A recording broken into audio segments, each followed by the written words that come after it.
Hi, listeners. This is the 80,000 Hours podcast, where each week we have an unusually in-depth conversation about one of the world's most pressing problems and how you can use your career to solve it. I'm Rob Wiblin, Director of Research at 80,000 Hours.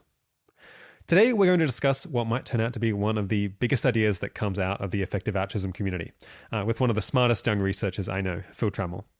If I had to summarize the idea in one sentence, it would be that we can do much more good if, instead of trying to improve the world today by, say, giving to a charity right now, instead we profitably invested our resources for very long periods of time, potentially even centuries, and then use them to do good at a later, more auspicious moment.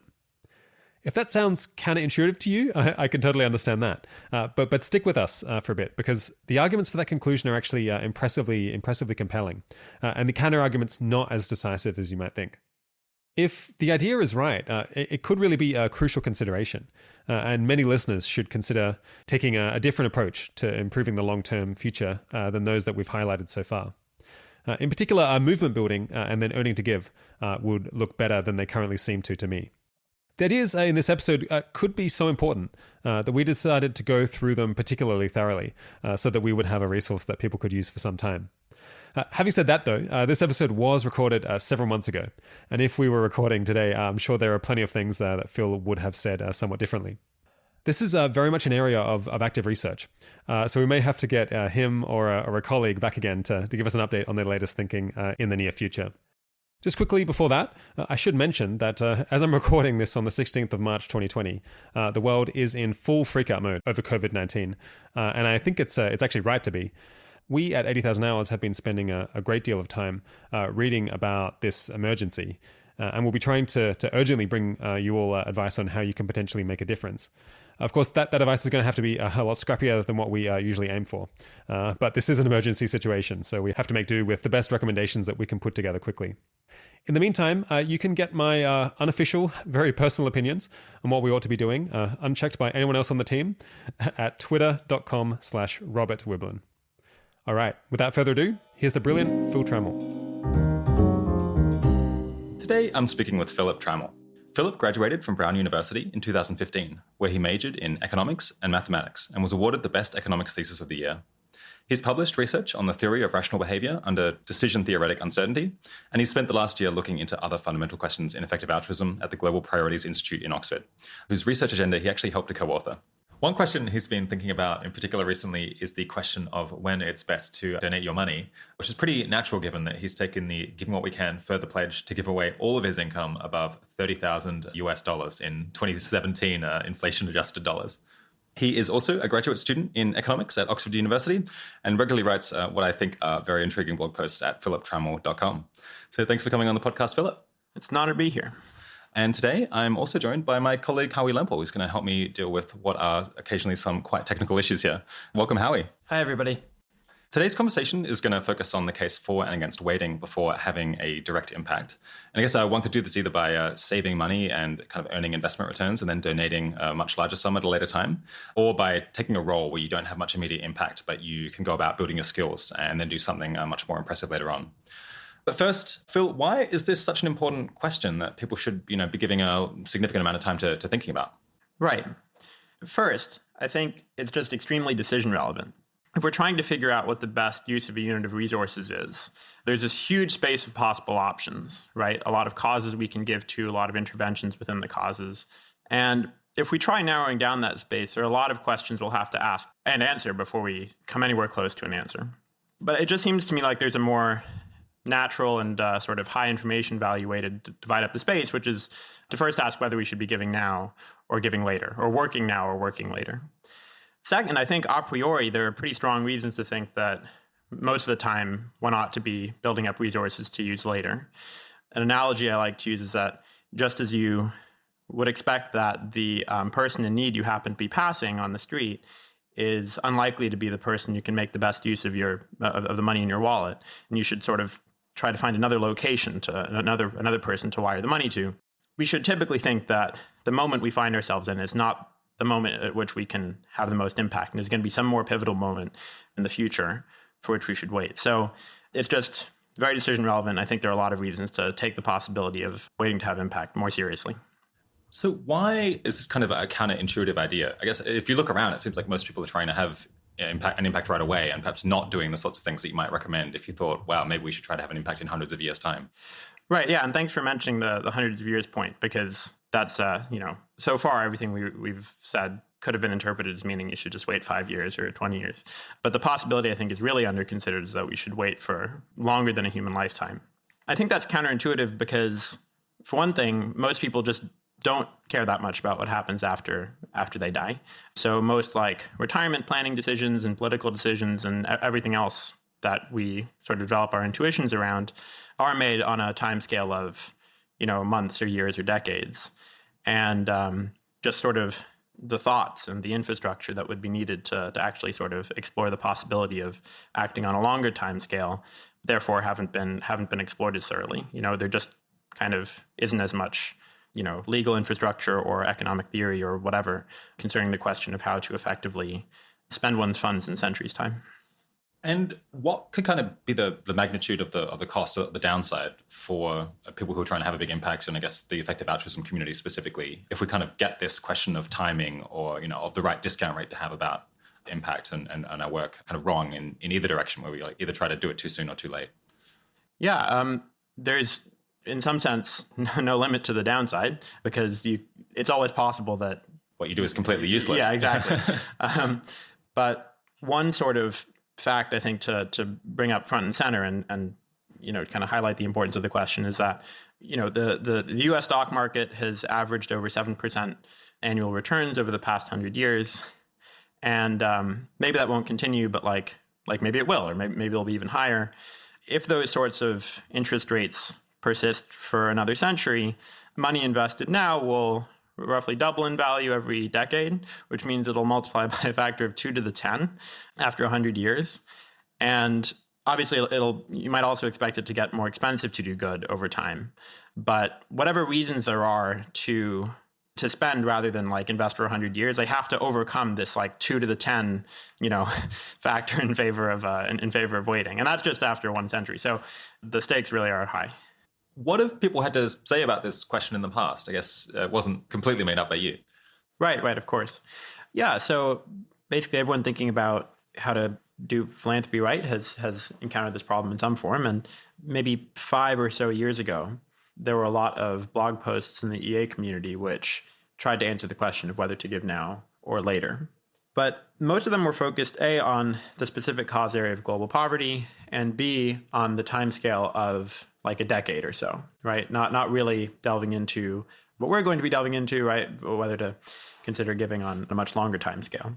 There are some exceptions. So Robin Hanson wrote a few years ago about whether we should consider trying to save on a timescale of like centuries or longer, and recently has been talking about that idea in more depth. People can look up a lecture he's given on Long Legacies and Fights, is the title, if they're interested about his thoughts on this. But as far as I can tell, that's basically the sum of it. And no one's really tried to create a reasonably formal model of the considerations at play and kind of what they have to say about whether we should try saving on a timescale of centuries. Yeah, people were talking about this quite a lot 5 years ago. Then it kind of like the conversation died down a little bit until the last year when it's like been very much back on the table again.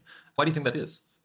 Right. So I think different cause area camps within the effective altruism movement have all had different reasons for thinking that now is probably a good time to give, right? So people who think that global poverty is the most important cause will sometimes point out that the global poor are getting richer quite quickly, and like opportunities to help them are getting taken quite quickly. And so maybe again, on a timescale of like a decade, you might think that the cost of helping the world's poor is rising more quickly than like 7% per year or whatever.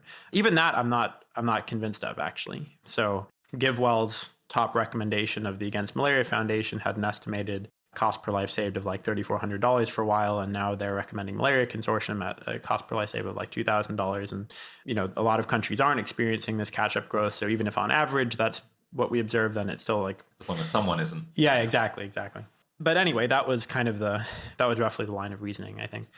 Likewise, in animal welfare, there's been a lot of optimism about us maybe being on the verge of transformative technologies like clean meat, which would kind of solve the problem. And so it's just a matter of what we do to hasten it in the near term, or to kind of alleviate the suffering of animals that have to endure the short term. And then among long-termist types, I think until recently that space was somewhat dominated by people who also thought that not just that the most effective interventions were those broadly aimed at improving the long-term future, but in particular that there were these quite substantial existential risks to like the world or human civilization, which were quite pressing and that they had to be dealt with very quickly or else we would suffer the catastrophe. So I think, it's a little suspicious, right, that people across all these different cause areas and, in other areas of life outside of effective altruism often seem to come to the conclusion that the best opportunities... uniquely pressing. Yes, exactly.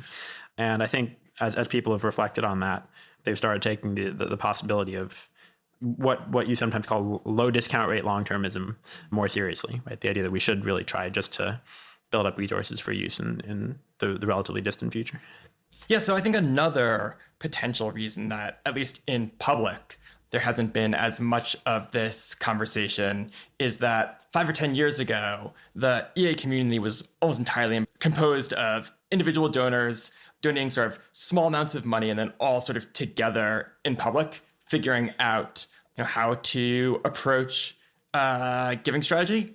And as it's become the case that like a very large portion of EA's financial resources are now housed at Open Phil, and they sort of already have their endowment and don't need to sort of convince others. It might be the case that even if a similar amount of conversation about this issue was going on, a lot of it could be sort of now housed privately as Open Phil figures out how quickly to spend, as opposed to publicly trying to like convince tons of small donors.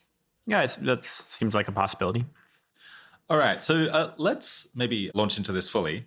I think to start off with, maybe for the first hour or two even, we should mostly focus, I guess, on the money case and the donating case, because that's kind of easier, cleaner to discuss. Just think about investment returns. Things get a little bit trickier. There's other things that come into play once we're talking about people's careers and kind of timing of their career. Like, should they try to have an impact now or in 20 years' time?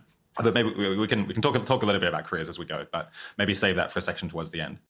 So another assumption that we're making, in addition to starting the discussion by focusing on money as opposed to other resources you could use now or invest, is that we're going to work with the sort of simpler case of giving money directly to the global poor as sort of an example of what it would be to have a direct impact now. And later on, we may discuss the extent to which that changes if you're doing other interventions. All right, with that out of the way, I guess, what, Phil, do you think are the most compelling arguments for thinking that, at least in kind of an ordinary circumstance, a philanthropist also ought to try to be like quite patient and wait before spending their funds? I guess we've slightly already alluded to perhaps what's the main one, which is just that there's pretty substantial investment returns if you wait a long time. Would you say that's kind of the key issue? In some sense, that's the key issue when you're thinking about doing something, acting on an opportunity that's basically always there, which is just to use the money to increase the consumption of people alive at the time that you're spending it. Picking that apart a little more, I think, as I mentioned earlier, what matters isn't really the rate at which your resources grow, it's how that compares to the rate at which it gets more expensive to help people. But there's this structural reason why you should think that the interest rate is almost always higher than the rate at which it gets more expensive to help people. And that's that people are impatient. People discount their own well-being within their own lives. Everyone's just felt this. The prospect of immediate pain is weighs more heavily than the prospect of pain in decades. And perhaps even more importantly, people discount what happens to their descendants relative to themselves. But a patient philanthropist might care about pleasures and pains whenever they occur and to whomever they occur. And so what we're in is this world where interest rates are basically set by the impatient. If it gets 2% more expensive to help someone next year, to avert a pain or to buy a pleasure, they'll be indifferent between, $1 now and $1 and like 5 cents or something next year. And the difference between those two rates is their impatience. So by just waiting a year, you can help them a few percent more than you could have done, or help them or their children or something, a few percent more than you could have by giving to them this year. And that logic just compounds. So as time goes on, you can just do more and more good by waiting. Yeah, I think this may not be completely obvious to the audience that economists think that there's like going to be a pretty good relationship between how impatient people are in general, or I guess how impatient people with lots of wealth are in general, and the kind of investment returns you would expect to get in the stock market or investing in housing and so on. I just want to explain that connection a little bit. So let's say right now it's the case that everyone knows that if they put $1 in the stock market, they'll get $1.06 next year. It's not exactly right. Of course, some of the rate is compensating people for risk and so on, but whatever. Let's say there's some investment like that. What that means is that people on the margin are indifferent between $1 now and $1.06 next year, right? I mean, anyone with $1 could just buy $1.06 next year with it. Now, if it's the case that because people will be richer and so on, it'll be 4% more expensive to help them next year to buy a util, as it were, they'll be indifferent between the $1 and the $1.06 because they discount their well-being at 2% a year. Now, if they discounted their well-being at 3% a year, then they would be indifferent between $1 and $1.07 next year. And if they discounted it even more heavily, the interest rate would be even higher. So that's the relationship between the two. What do you mean by the interest rate when you talk about that? Yeah, I mean, every asset has its own sort of expected rate of return and its own risk profile. And in most of the discussion today, I think we'll abstract away from that and just assume that there's a single low risk rate at which people can invest resources today and earn more resources in the future. Yeah, so like if you can buy a share of some company today and you knew it would be worth 1.06 times what you paid for it next year, then that would mean an interest rate of 6% if there were no other dividends or anything involved. Yeah, and I guess this kind of interest rate comes in all kinds of forms. So it's like sometimes people buy houses and then the houses become more valuable and kind of the rate of appreciation there is kind of the interest rate there. And you got bonds where people earn kind of the coupon and they get back the principal at the end, or you like leave money in your bank account, which is kind of similar. And then we kind of abstract away from all of these specific details of the specific kinds of investments and say kind of what's the background rate of investment returns that people expect from making an investment in the stock market. So we don't have to play around too much with the details. And of course, the investment returns for these different asset classes kind of tend to move up and down in tandem. Although for some, like for riskier assets, it tends to be higher. Was that a good summary? Yeah, that all seems about right. I mean, we could always get ever more into the weeds of like what we mean by a riskier asset, right? Maybe what matters more is whether an asset's correlated with other assets rather than its actual sort of volatility in itself. Yeah. Yeah. But anyway, yeah. Okay. Yes. So with all of that out of the way, can you give any more kind of concrete examples to give people a sense of like how big this effect of investment returns is? Because I think when you just talk about 2 to the 10, it could be a little bit abstract. It's like we take like $100. How much does that turn into in the future? And I guess given potential price increases, how much more stuff can you actually buy? So first off, I should say that 7% interest rate, the 7% historical interest rate I mentioned was a real interest rate. So that was after inflation.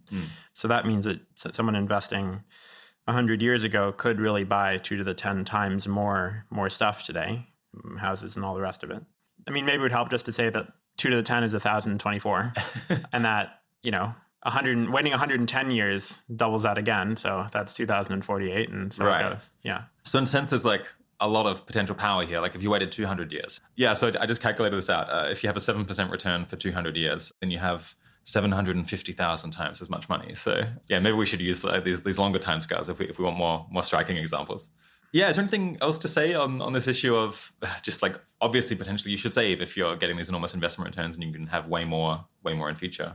Yeah, I mean, we'll talk about some counter arguments later. Of course, invested money can be lost, and you might think that actually in some domains it's getting more expensive to do good more quickly than that.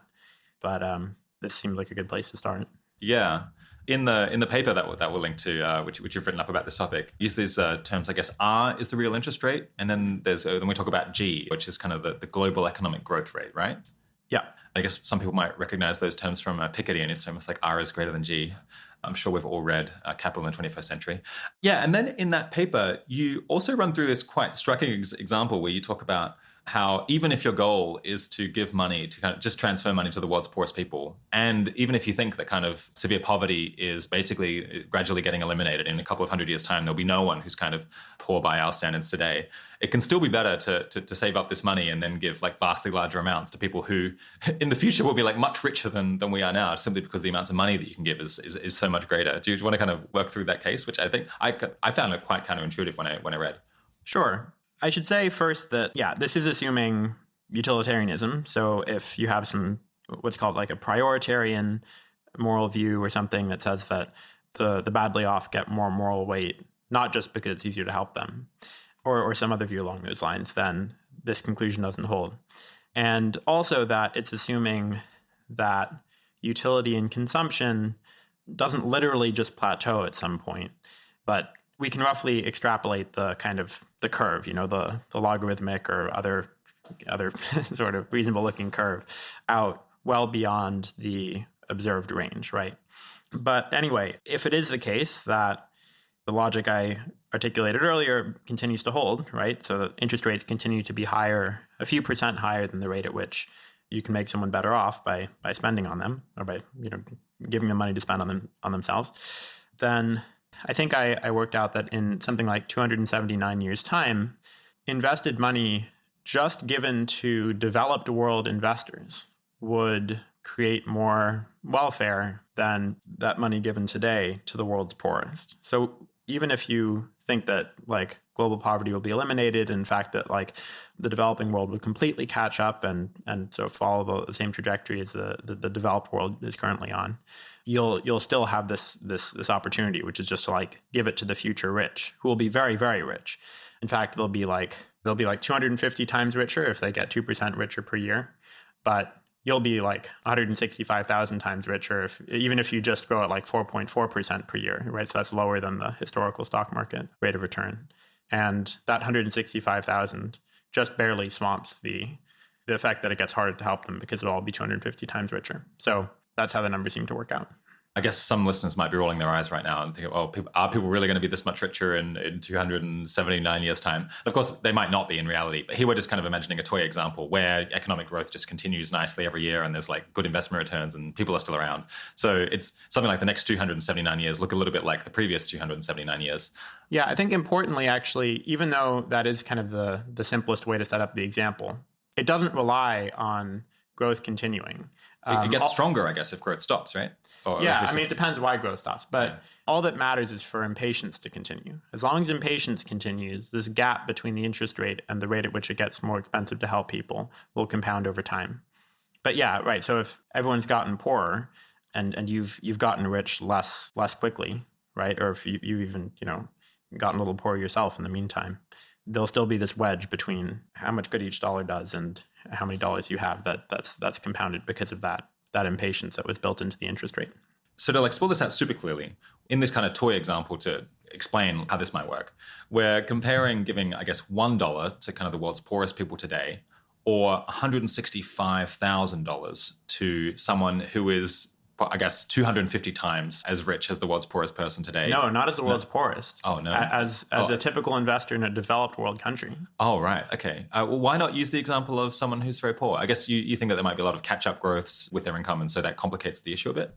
Yeah, a common counter-argument to the idea of waiting to give is that the world's poorest are currently getting richer more quickly than the interest rate due to some sort of market failure where they can't borrow to invest in their kind of high return catch-up projects at the moment.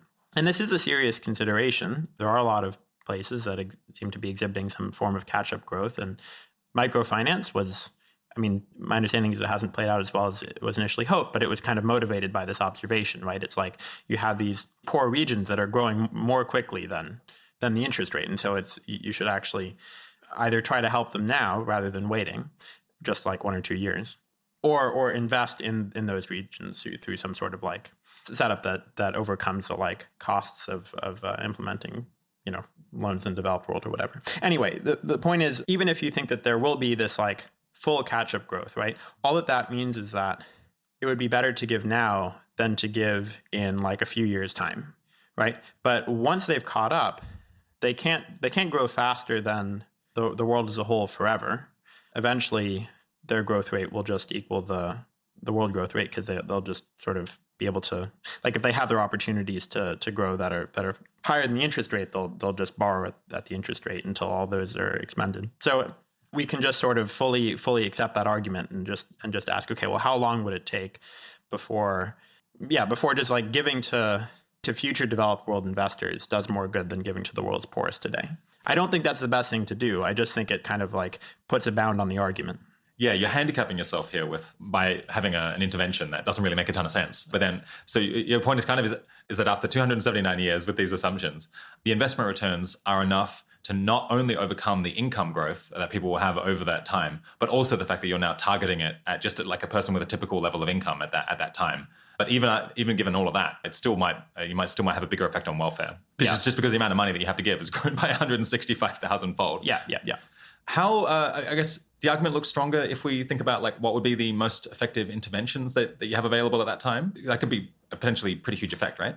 Yeah, I think so. I alluded to this at the beginning when I said that you should think that the moment at which you can have the most impact is probably not the present moment. And yeah, I mean, that wouldn't be an argument for waiting for any particular like point in the future, any year you can foresee, but just that you should wait around for some moment when there's like a funding opportunity that seems really important and neglected and so on.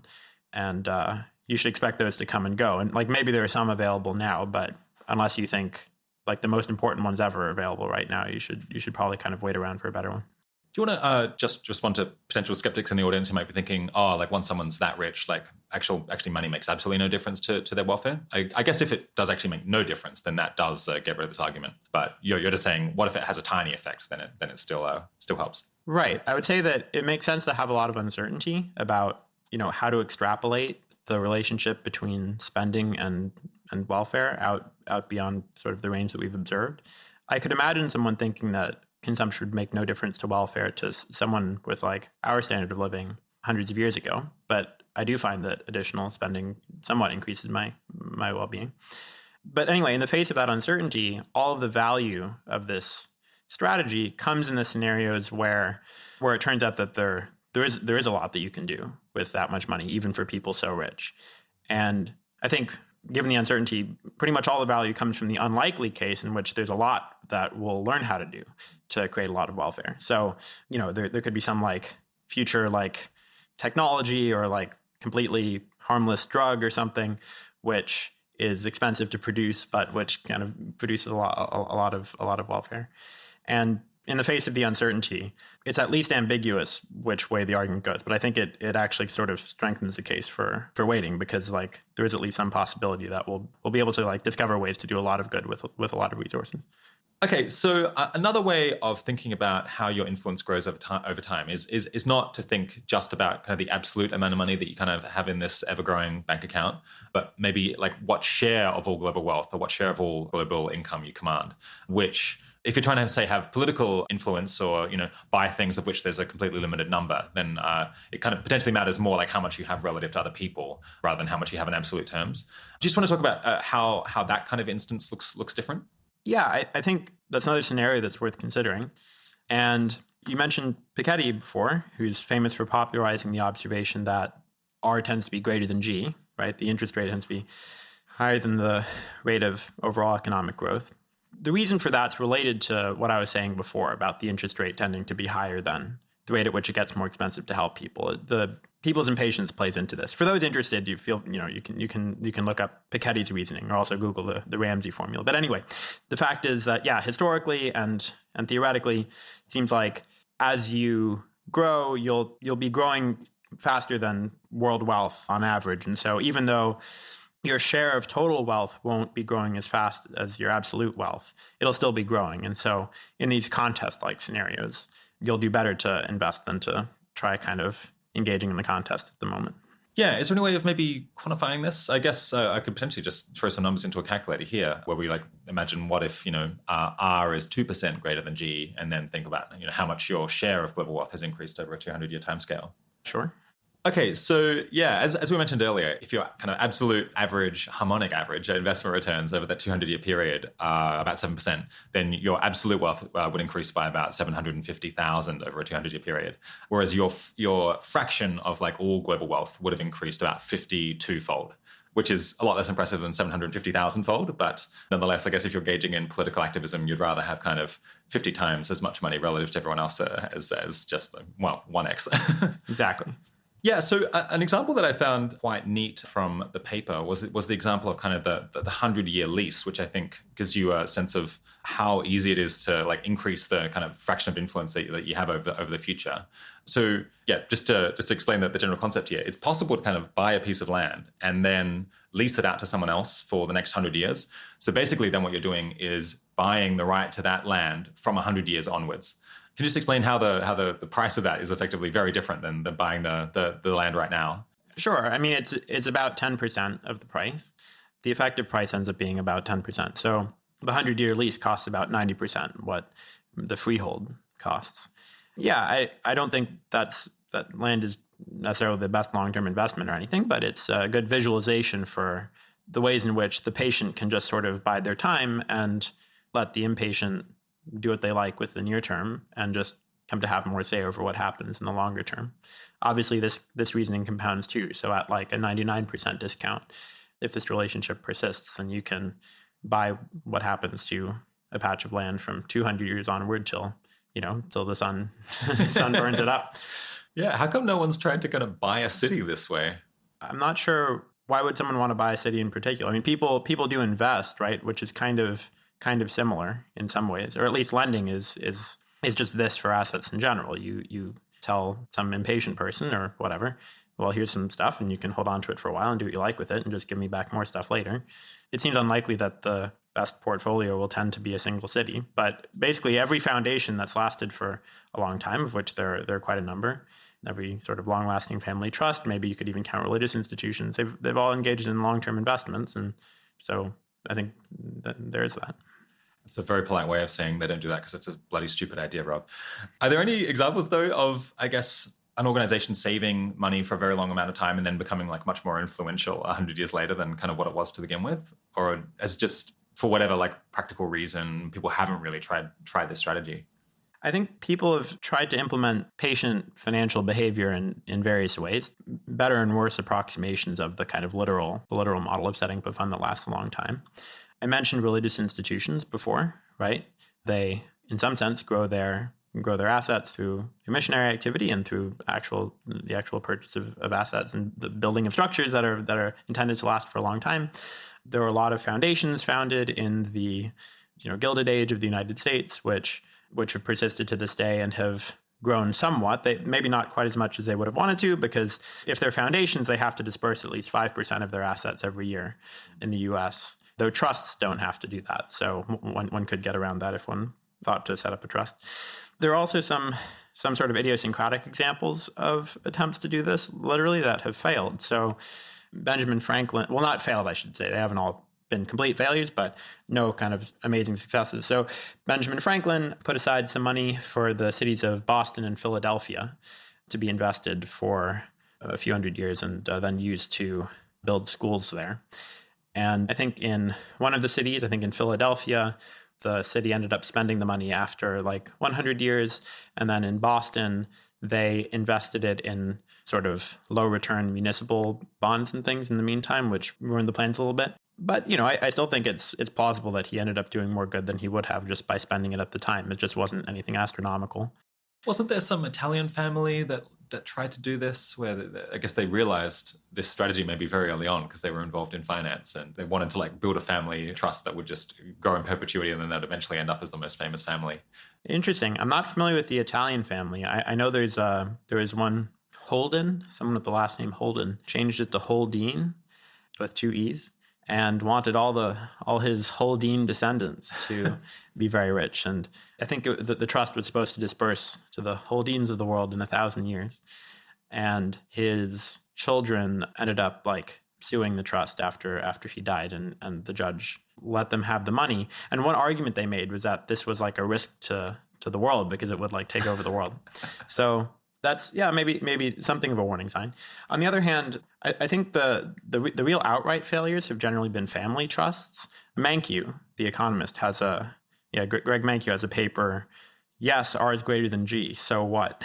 In which he points out that family trusts tend not to last. But these other sorts of institutions, right, foundations and like religious ones, maybe other examples, haven't been such failures, and typically haven't even been trying all that hard to really, really last a long time, but who just sort of been aiming at kind of lasting on the scale of like, I mean, I don't know, but they don't seem to have like put like really intense thought into like what happens in 1,000 years time or anything like that. So I think we just have like small n. Okay, I'll look at this example of this Italian family and see whether that's a complete figment of my own imagination. In which case, I'll probably edit it out, and you won't be hearing this, listeners. But if it does exist, I'll stick up a link to that in the show notes. To what extent should we be somewhat concerned about the idea that a set of people with a particular and maybe narrow set of values is going to be the most patient and then end up accumulating like a really large amount of resources down the road and really sort of control, a lot of the economy, a lot of the world? Yeah, I mean, I think that is a possibility, and it's a risk from the perspective of someone not sharing the idiosyncratic values in question. And that's why I think this is an important line of reasoning to think through, whoever you are, right? Whatever your values are, whatever you care about, whatever your vision for how society should be, if you don't think through the time in question, right, then you're just sort of leaving the future on the table. And whatever causes you care about, or whatever like moral theory you endorse says about how the world should be, as long as it doesn't incorporate some pure time preference, right? As long as you don't like explicitly reject the idea that you should care about what happens in a long time, you do have to contend with the fact that if you don't contribute to saving up resources to do it to do what you want in a long time, then other people will. So I think there's just no escaping this question, and people of all kinds should just like collaboratively think about how to spend their philanthropic resources over the course of the future. I guess some people also might find the idea feels a little bit cold or heartless in a way, because you're potentially just like not contributing to solving the kind of very salient injustices that are around today. I guess one thing that might help with that is just imagining like trying to like make it more vivid, more salient, like the potential injustices that could be around in hundreds of years' time, and the fact that you'll be able to potentially make a huge dent on those by having way more resources. I guess do you have any comment on that? Yeah, no, I think that's exactly right. I think I just want to emphasize that the example I raised at the beginning about how, from a utilitarian perspective, you can do more good by just like saving up for the like amazing drugs or whatever for the super rich people in the 24th century really was what we said it was, which was this like very handicapped argument about how like, in some sense, the argument can go through even if you put a lot of restrictions on it. But a big part of my own motivation for thinking through this problem as clearly as possible is the thought that there will be all kinds of injustices or like, immense tragedies that hope philanthropy will have a role in solving in a long time, and that we shouldn't ignore them in favor of the ones that are present today. Not to minimize those today, but just to put as much of a dent in them as we can, regardless of the timescale.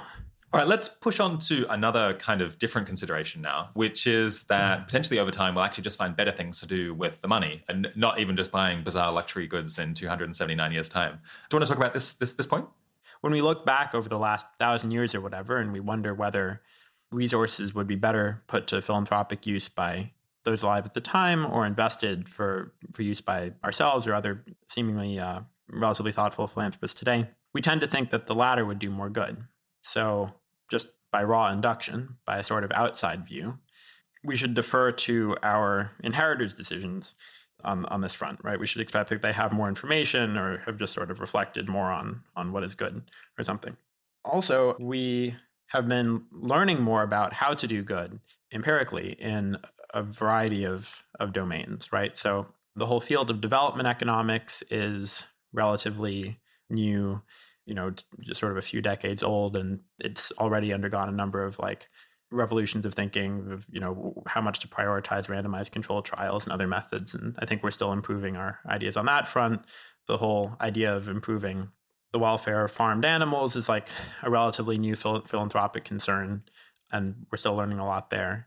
And when it comes to how to influence the long term, it's also, a field about which until recently people haven't given a lot of attention to. And we still seem to be learning a lot. And there still seem to be a lot of open questions about, very long run growth and long-term trajectories in population and moral values and risks to civilization and so on. So yeah, both my like inside view of like the state of the research and the evidence and the kind of outside induction-based view point me in the direction of thinking that people in a while, maybe not, like a million years, but people in a while should pretty robustly be expected to do more good with resources than we can today. Yeah. How confident are you that money spent today is better than what a thoughtful person who was able to put in as much time, perhaps as, the Open Philanthropy Project is today, how they would have spent it in like 1960 or 1900? I guess it's slightly hard to know what they would have spent it on. It's possible that they might have done something, really impressive to do with, nuclear weapons or doing research into what things are most important. Yeah, I agree. It's ambiguous. I guess I can just report my intuition on that. But yeah, I mean, I think there might be a little bit of a trick going on when we look back, and the list that you just gave, right, was the list that we have now with about what seems best given what we think they should have done. Right, given the hindsight. And you can always cherry pick individuals who were actually working on those things at the time and say, oh, well, if we'd given it to them, then they would have, or if they had like been able to keep it as opposed to investing it for our sake, they would have done more good. But the problem is we don't know who we are among the people today, right? Whether we're the idiots. Right. Maybe we're the people in 50 years' time that are like, people look back and say, oh, like, why did they think that was a good idea? Right. Like, but obviously people 50 years ago, say the people of 2069 could have done more good than us today in 2069 because, the Joe Schmo who did the thing that now in hindsight seems great, knew what he was doing. Yeah. Just to make the counter argument a little bit, it does seem possible that in the 50s or 60s or 70s, an altruistic philanthropist with a really global or long-term perspective, preventing nuclear war, like actually might have been among their top priorities and was something that foundations at the time worked on. The elimination of smallpox was another big philanthropic priority, or at least altruistic priority, that might end up having some longer term effects. So there is some reason to think that people in the past may have made quite good use of the money. So yeah, I agree. There's arguments on both sides of this question. It's hard to put a number on it or anything like that. Yeah. So I guess in my mind, at least, it seems like we've come up with lots of, really important, crucial considerations in philanthropy over the last couple of decades. It's like not many people think about existential risks. Now we think about that. We think about the very long-term future much more than people did before. I guess things like the simulation hypothesis from Nick Bostrom, which I guess it's not clear that actually changes what we ought to do very much, but it seems like it could potentially be a big deal.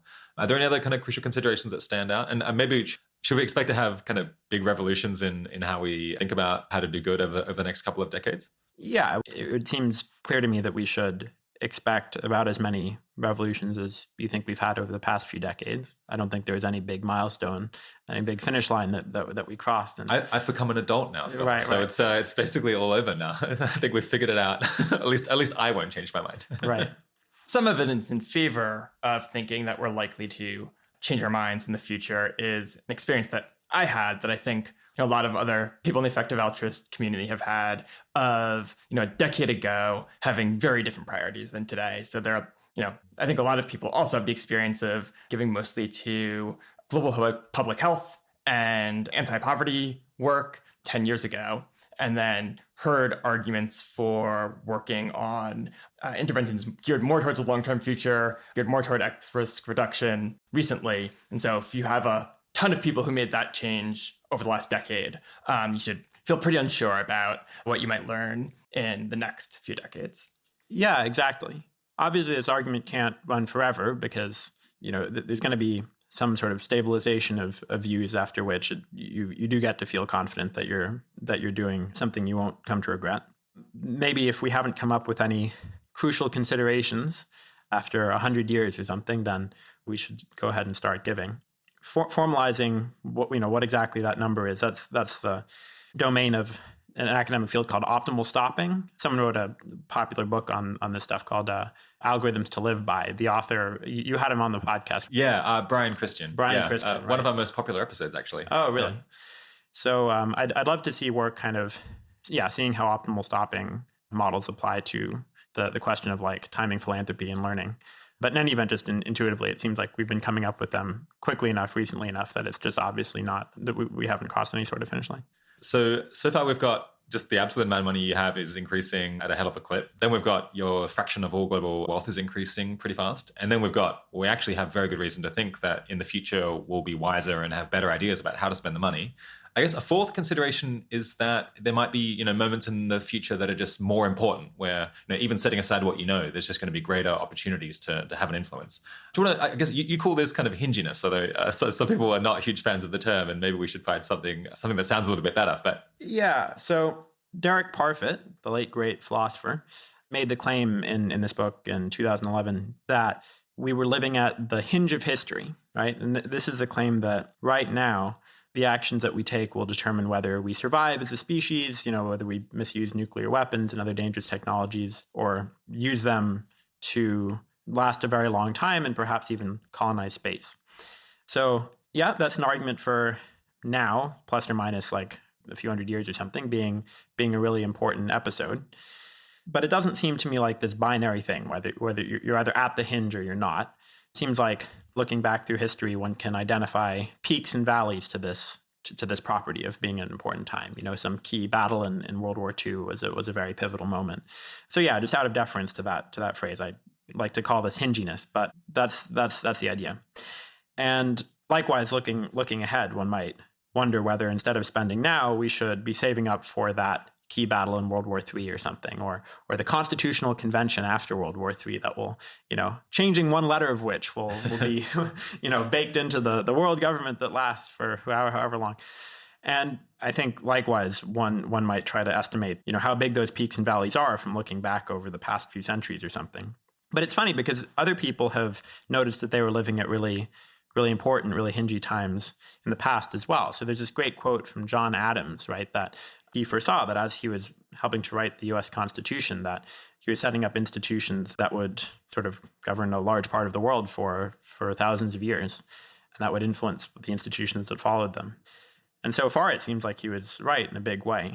So I think it's probably a bit of a stretch to say that like 2011 or like 2019 or something is like the hinge, and so we've got to go ahead and spend right now, and we should be more open to the possibility of unforeseen important moments in coming centuries or whatever.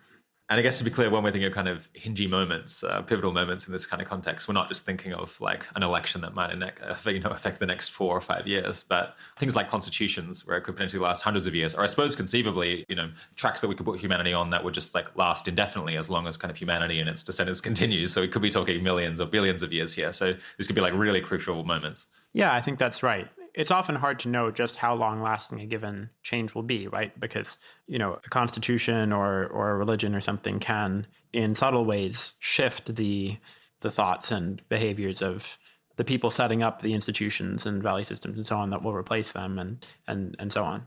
So I don't know if there's like a really obvious way to parse them, but when you come across like, different opportunities for long-lasting impact or whatever, but the aim ultimately is at doing as much good as possible over like the very, very long term. And yeah, explicitly not about just winning an election that could very likely just be reversed in a few years' time. Yeah, so I guess we've got some examples there of, wars, writing constitutions. Are there other kind of events that might be particularly hingy that we should have in mind when we're kind of thinking of this concept? Yeah, perhaps the development of technologies that could have gone one way or another, like, nuclear weapons maybe could have, I'm not sure, I'm not an expert in any particular technology, but the introduction of, or just like the development of ideas. So one might think that the axial age, as it's sometimes called, the age in which most of the world's big religions were started, sort of 2,000 years ago, plus or minus 1,000 years or something, was a really important time in shaping all of the sort of moral intuitions of the people that followed, even if they're no longer practicing members of the religions in question. So there was this era when I guess it was Christianity, Islam, Judaism, Buddhism, maybe? All kind of got going around that era. Yeah, toward the earlier parts of it, you have like Zoroastrianism and various schools of Hinduism as well. Yeah, I guess Confucianism, all the Chinese philosophies. Interesting. Yeah, do people have a theory for why, I guess maybe writing was kind of taking off then? Yeah, I think it's something like that. I would imagine that all of these guesses are rather speculative, but it's something like once societies get very large scale, there's like it's like cultural evolutionary advantage to having systems that can keep everyone following the same sort of sets of rules and coordinating and so on, that there aren't when societies are small and people can just sort of live by family trust and tribal intuitions or whatever. And then there was some period of time after the agricultural revolution when in various parts of the world, societies got big enough that this became a big advantage. And so different ones caught on in different places. So something like that. So I guess we can kind of envisage going to kind of the early Christian conferences, kind of the year 40, or the formation of the Catholic Church. The Council of Jerusalem, yeah. Right. Do you know anything about that? I don't really know that much about the very early Christian history. Sure. So questions about like perhaps relatively small seeming things like whether Christians would have to be circumcised or whatever were decided at some of these councils and then, affected like billions of anatomies for, for the subsequent future.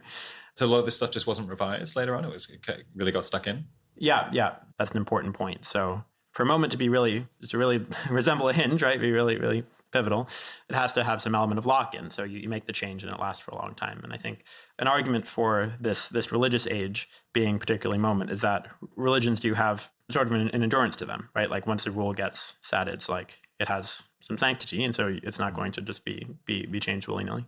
I guess people also, they lose track of the reason why the decision was made in this kind of case. So it like becomes hard to revise because you can't just like see all the drafts and see like the comments thread on the Google Doc and realize that it was could have gone easily either way. And there wasn't really good reason. So that seems to be something with religions in particular that. Yeah, interesting. That might have something to do with it. Look, some religions seem to actually have done a pretty impressive job of tracking all the commentary, or at least a big portion of it. Yeah, interesting.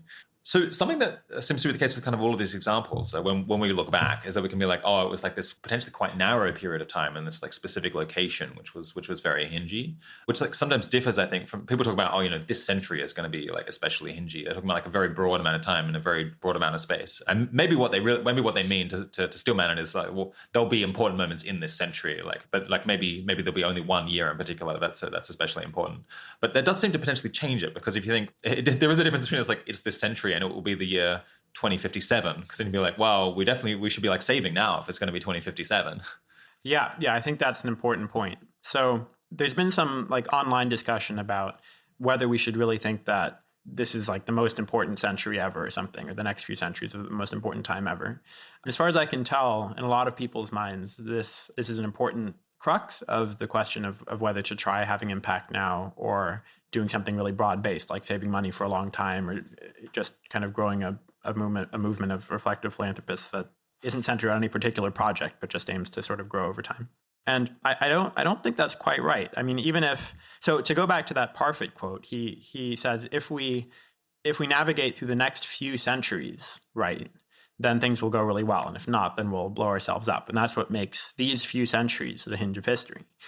A few centuries is a long time. It's much longer than most people are currently thinking about when to sort of allocate their resources. And so, yeah, I mean, I would still advocate investing if you thought that, we were just kind of on this high plateau of hinginess for the next 400 years, because you would just have way more resources to spend in year 350 or something if you invest then, and that would do way more good. So the argument for committing a lot of resources now really depends not on these few centuries being kind of a hingy episode of history, but on like this year or the next 10 years or something being extremely disproportionately influential over the future, or just kind of like especially rich with opportunities to do good. Yeah. So if even just like 2030 is, somewhat more hingy than 2020, well, like we may have been able to double amount of resources just by investing it by then. And then also potentially get this benefit that, it's like 2x as chaotic or 2x as hingy as this year. Like looks like a pretty good deal. And in which case, save rather than give. Yeah, exactly. I don't know if chaotic is exactly the same as hinginess, but anyway, I know what you mean. I know what you mean. Yeah, what is the relationship between kind of chaoticness and hinginess? It does seem like you need it to be possible for things to go off in like very different directions, and sometimes things not being locked in, like normal institutions not functioning to just like all push us towards one particular direction, can make for hinginess, right? The distinction is just that the path has to be very sensitive to the initial conditions, right? So that's what makes it seem like chaos, but it has to be predictable as well, right? Yeah. So it can't be a butterfly effect thing where... So it has to be like chaotic enough that things can be moved, but not so chaotic that it's just like you can't get any traction at all because it's unforeseeable what effects actions will have. Yeah. All right, so we'll put up a link to this really neat blog post that Will MacAskill, who's also been on the show, wrote about this question of whether the next century is likely to be among the most pivotal of like all of the centuries that are yet to come. And he kind of makes this argument that it's very unlikely that this century is of special importance. And kind of one of the arguments that he puts forward is, humanity could continue for another 1,000,000 centuries. And so kind of your prior, that is kind of, before you'd even looked at the question, you might think, well, maybe the odds are only, 1 in a million. And then if you try to collect evidence on, well, does this century look especially pivotal? Thinking about what other pivotal moments there might be, far, far down the line in hundreds or thousands of years' time. this doesn't seem like super compelling to think that this century is like so much more compelling than, say, the point at which we, start colonizing the solar system or leave the solar system or put together a world government, that kind of thing. And I guess in particular, he seemed quite concerned that we would have this big bias towards thinking that the moment that we're in is especially pivotal because it's so clear to us the ways that it could be pivotal, and maybe just also a bit of like natural human narcissism. And so even if you look around and think, oh, this time looks especially pivotal, well, you should be really skeptical of that, especially given that it's such a hard question to answer. You should always worry, well, actually, this is just kind of a perverse aspect of kind of my perspective on the world around me. And so you would never kind of be able to update that far away from your base prior of like, it's a 1 in a million chance. So maybe you could get up to it's a 1 in 1,000 chance, or maybe even it's a 1 in 100 chance, but we should never really be confident that this century is going to be, or like, we should never be confident that this is definitely the one. Yeah, I mean, I'm sure there's some amount of evidence that should lead one to conclude that, this is the most important century ever, but it would have to be a lot. It would have to overcome that prior. And we should be careful to, guard against the biases that might push us in the direction of thinking that we're more important than we really are.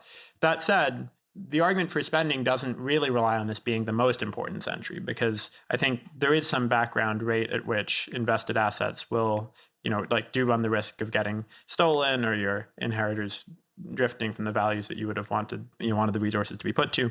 So I think for practical purposes, you just need to say that, this is the most important one out of the next like 10 or something for it to be worth spending now rather than in a long time. But even so, I think it's just like not clear to me that this is the most important century out of the next 10. So yeah, interesting.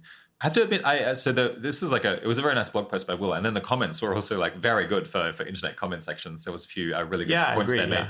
Yeah, by I think Toby Ord and Carl Schulman, maybe Greg Lewis as well, where I think they offered some pretty good counter arguments and like reasons why we should have attach a like much higher prior probability to kind of early centuries being pivotal than later ones, which would mean that maybe your prior on this century being the most important of all the ones to come might be more like 1% to begin with, and then if you look around and think, oh wow, there's like such important things going on, and there's like such great opportunities to affect the trajectory of things forever, that maybe you could end up with a 10% probability, all things considered, of this century being an especially good opportunity to, or like that there will be moments in this century that there are especially good opportunities to have impact. And I guess that's maybe where I come down right now, although it's something that I really need to read more about and kind of evaluate these arguments. Yeah, I also need to think about this more. But I would just say again that those seem like good arguments for not attaching a totally flat prior, right? So you alluded to one pretty straightforward argument, which is that earlier centuries can influence what happens in later ones. So there's kind of no way that the very last one's going to have that much room for impact, because everything's about to end. But it doesn't really seem to be a strong reason to think that there's just like way more for a patient philanthropist to do now than there will be in like 1,000 years' time. Yeah. Also, if you have, an existential catastrophe in any given century, then, that means that future centuries can't affect the long-term future at all. And so there's some base rate at which at least one force is making century after century like a little bit less century. Yeah, I think that's true.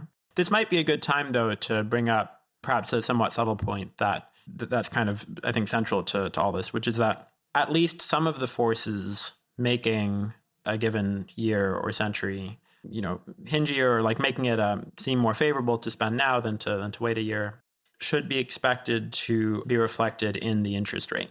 So, for instance, if the risk of an existential catastrophe is very high and everyone knows that, say it's 1% per year for a while, right? Then on the one hand, that's a reason to spend now, but on the other hand, that's a reason for everyone to demand 1% more or something, resources next year in exchange for one this year.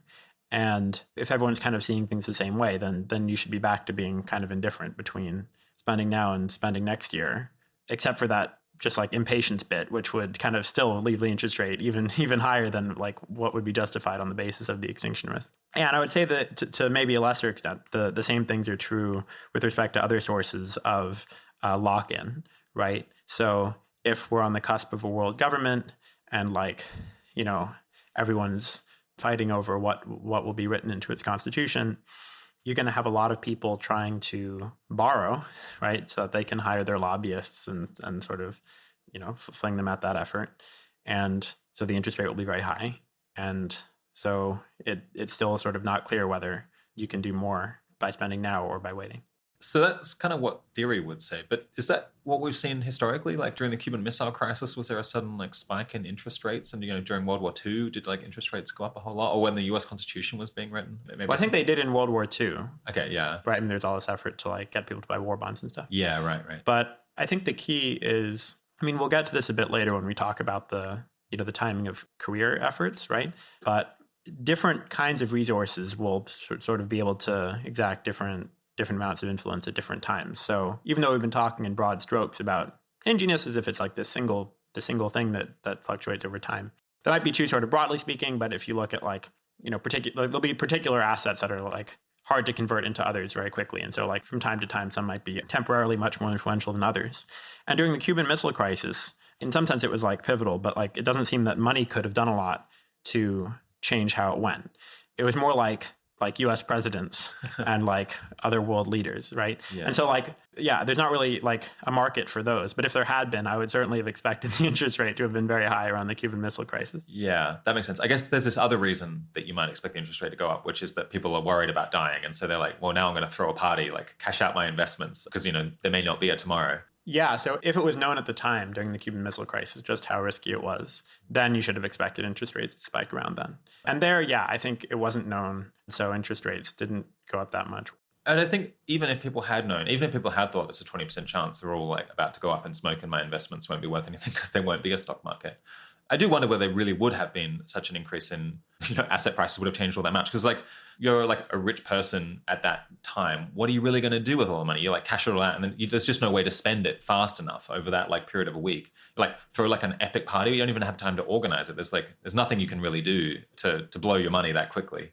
I think Alex Tabarrok has a nice blog post where he explains why it is that during like seemingly very risky global movements, we don't see that much of a shift in asset prices. One thing is that they kind of all become worth less simultaneously. So it's like the relative prices of different assets don't matter too much. And he's like, well, but you could just go and like turn it into consumption right now. But then he's like, but what are you really going to do?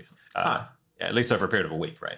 Yeah, that's interesting. I haven't seen that blog post, but I would say, talking about the timescale of a week seems like it's sort of pushing the theory a bit. But yeah, I would be surprised if like during like a few years of really high risk or something, you didn't see some shift toward present consumption. Yeah, and I guess like his model, I guess, would support that as well, because there's just much more you can do to spend money over a couple of years if you think that you're like quite likely to die in a way that's just like not practical over just a period of days. Yeah. All right, let's move on from this question of what's the most hingy moment to another general topic that I'm not quite sure what to make of.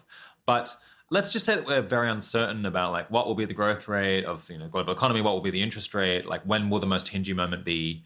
It seems like we should have some diversification here, have some kind of portfolio of different strategies. Are there kind of arguments that if we're uncertain, then that pushes us in favor of wanting to wait quite a long time? Have you thought about that side at all? Sure. Right. So if we're uncertain about, for example, what investment returns will be, because the returns compound, most of the value is in that like tail of optimistic possibilities where returns are kind of surprisingly high.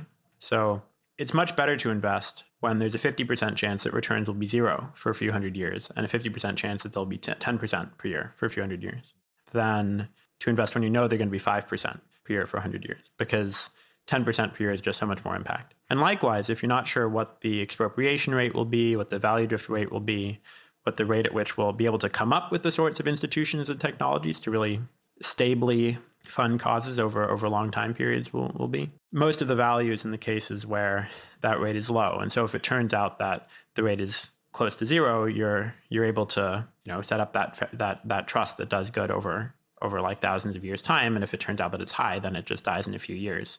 But the expected lifespan there is still much higher than if you know that it's a moderate number. So yeah, in the face of uncertainty about these parameters, it turns out that the expected value of investing is higher than it might intuitively seem. So if, in as much as you have uncertainty about these things, the higher variance increases the value of the saving strategy relative to the have impact now strategy. Yeah. And I suppose because like the have impact now strategy doesn't have this kind of compounding aspect to it, which makes uncertainty like appealing. Yeah, in general. I mean, there might be some intervention you could enact now about which you're not sure whether the effects will just peter out or whether they'll compound or something, and then it'd be some symmetry there. Yeah. When you think about diminishing returns and the fact that in some of those big win scenarios where the money isn't expropriated and returns are really high, that those will be the same worlds where you have tons of resources, and so maybe your marginal dollar is less valuable. Oh, sure. Yeah, that's certainly something that's built into the model as I'm trying to formalize it. I would say that the asymmetry consideration holds there as well. So if you're not sure whether returns diminish sharply or only very gradually, then most of the values in the scenario where they diminish gradually. But in general, yeah, I mean, most efforts, you can be pretty confident they'll have at least some degree of diminishing returns, and that's the reason to consider diversifying across strategies. So if you think, it just might be really important to have at least some resources going towards some cause, like you want at least one lobbyist caring about the very long term at that post World War III constitutional convention, then having the second isn't quite so important. Then you're going to want to put some resources toward some fund that aims to make use of these important moments as they come along. But then, likewise, efforts in the present to reduce the risks of dangerous technologies in the present or make use of the lowest hanging charitable fruit available right now. Yeah, those are going to have diminishing returns. And so you're going to probably want to diversify. Also seems like diminishing returns in the future will only be a really big factor if you yourself, or sort of your community, is a big proportion of all of the work going into the areas that you're working on. And it's possible that if the whole globe is focusing on the same thing that we think is crucial at the time, then diminishing returns on the scale of whatever trust you set up is not going to be very large. Yeah, I think that's right. And I think this, harkens back to another source of parameter uncertainty, which is that we don't know to what extent future players, right, future governments and philanthropists and so on, will care about the sorts of things that are maybe a little idiosyncratic at the moment, but that we spend a disproportionate amount of time thinking about, like the well-being of animals or people in the distant future, whatever, a kind of utilitarian approach to philanthropy or something in that direction. So there's in some sense a risk to the project of the fund that these cause areas will get very popular after a while, and then the fund will not be doing so much good because the returns will have diminished. But that seems far from certain, and so most of the value is in the scenario in which marginal returns are still very high. So yeah, we've been through kind of 5 considerations here. Is there kind of anything else that you want to add, arguments in favor of waiting to have an impact before we move on to kind of counter arguments to these and reasons to go hastily? Yeah, I think one last point is that just as one can make arguments for and against, in particular for now being an important time to spend, there's also a sense in which we should perhaps think that now is an important, somewhat uniquely important time to save. And that's that at the moment, as we discussed, most people are quite impatient. And that means that, interest rates are relatively high and one can buy that future patch of land, right?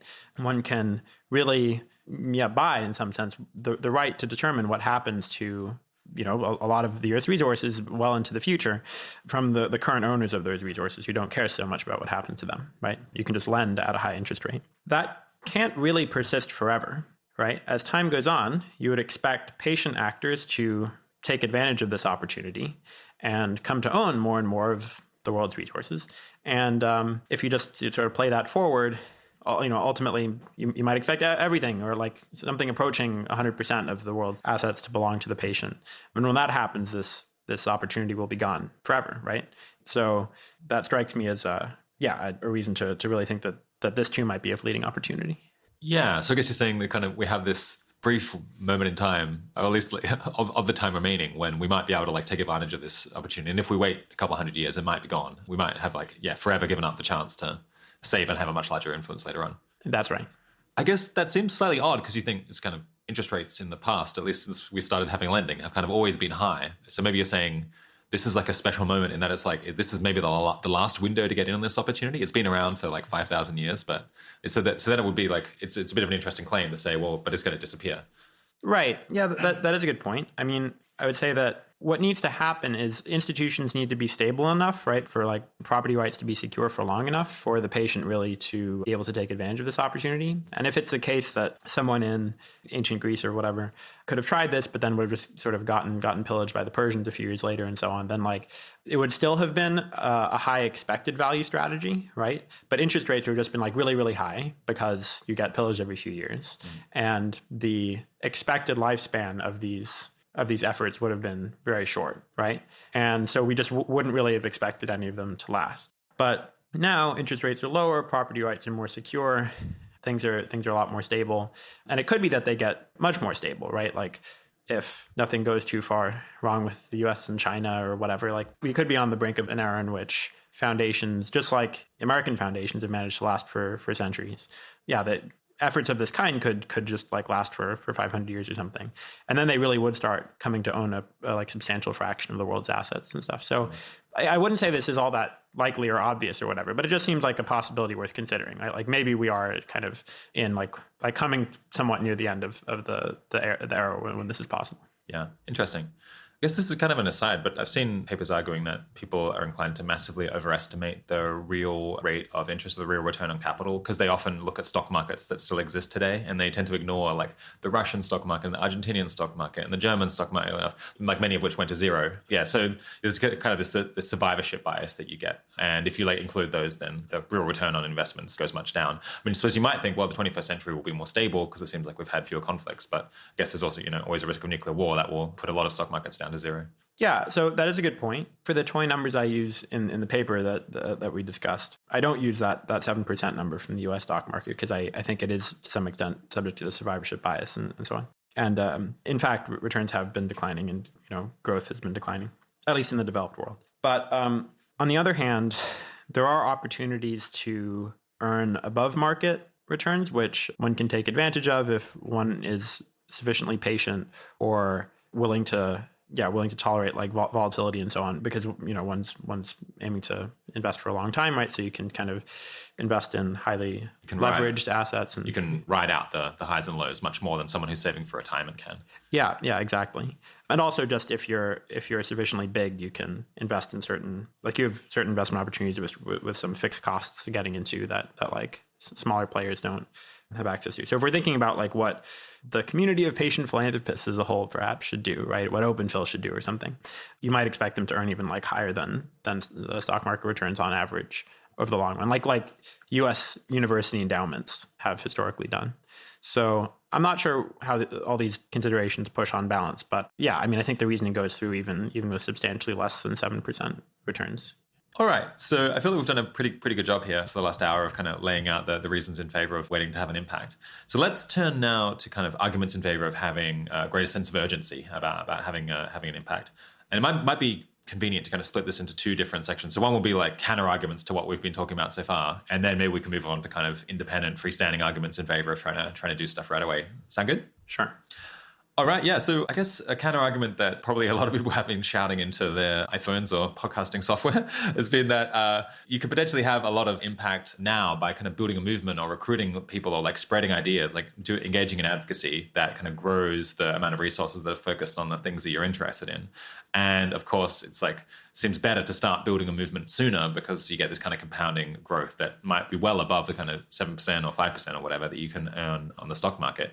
What do you kind of have to say to people who are thinking that? Yeah, I think that's a really good point.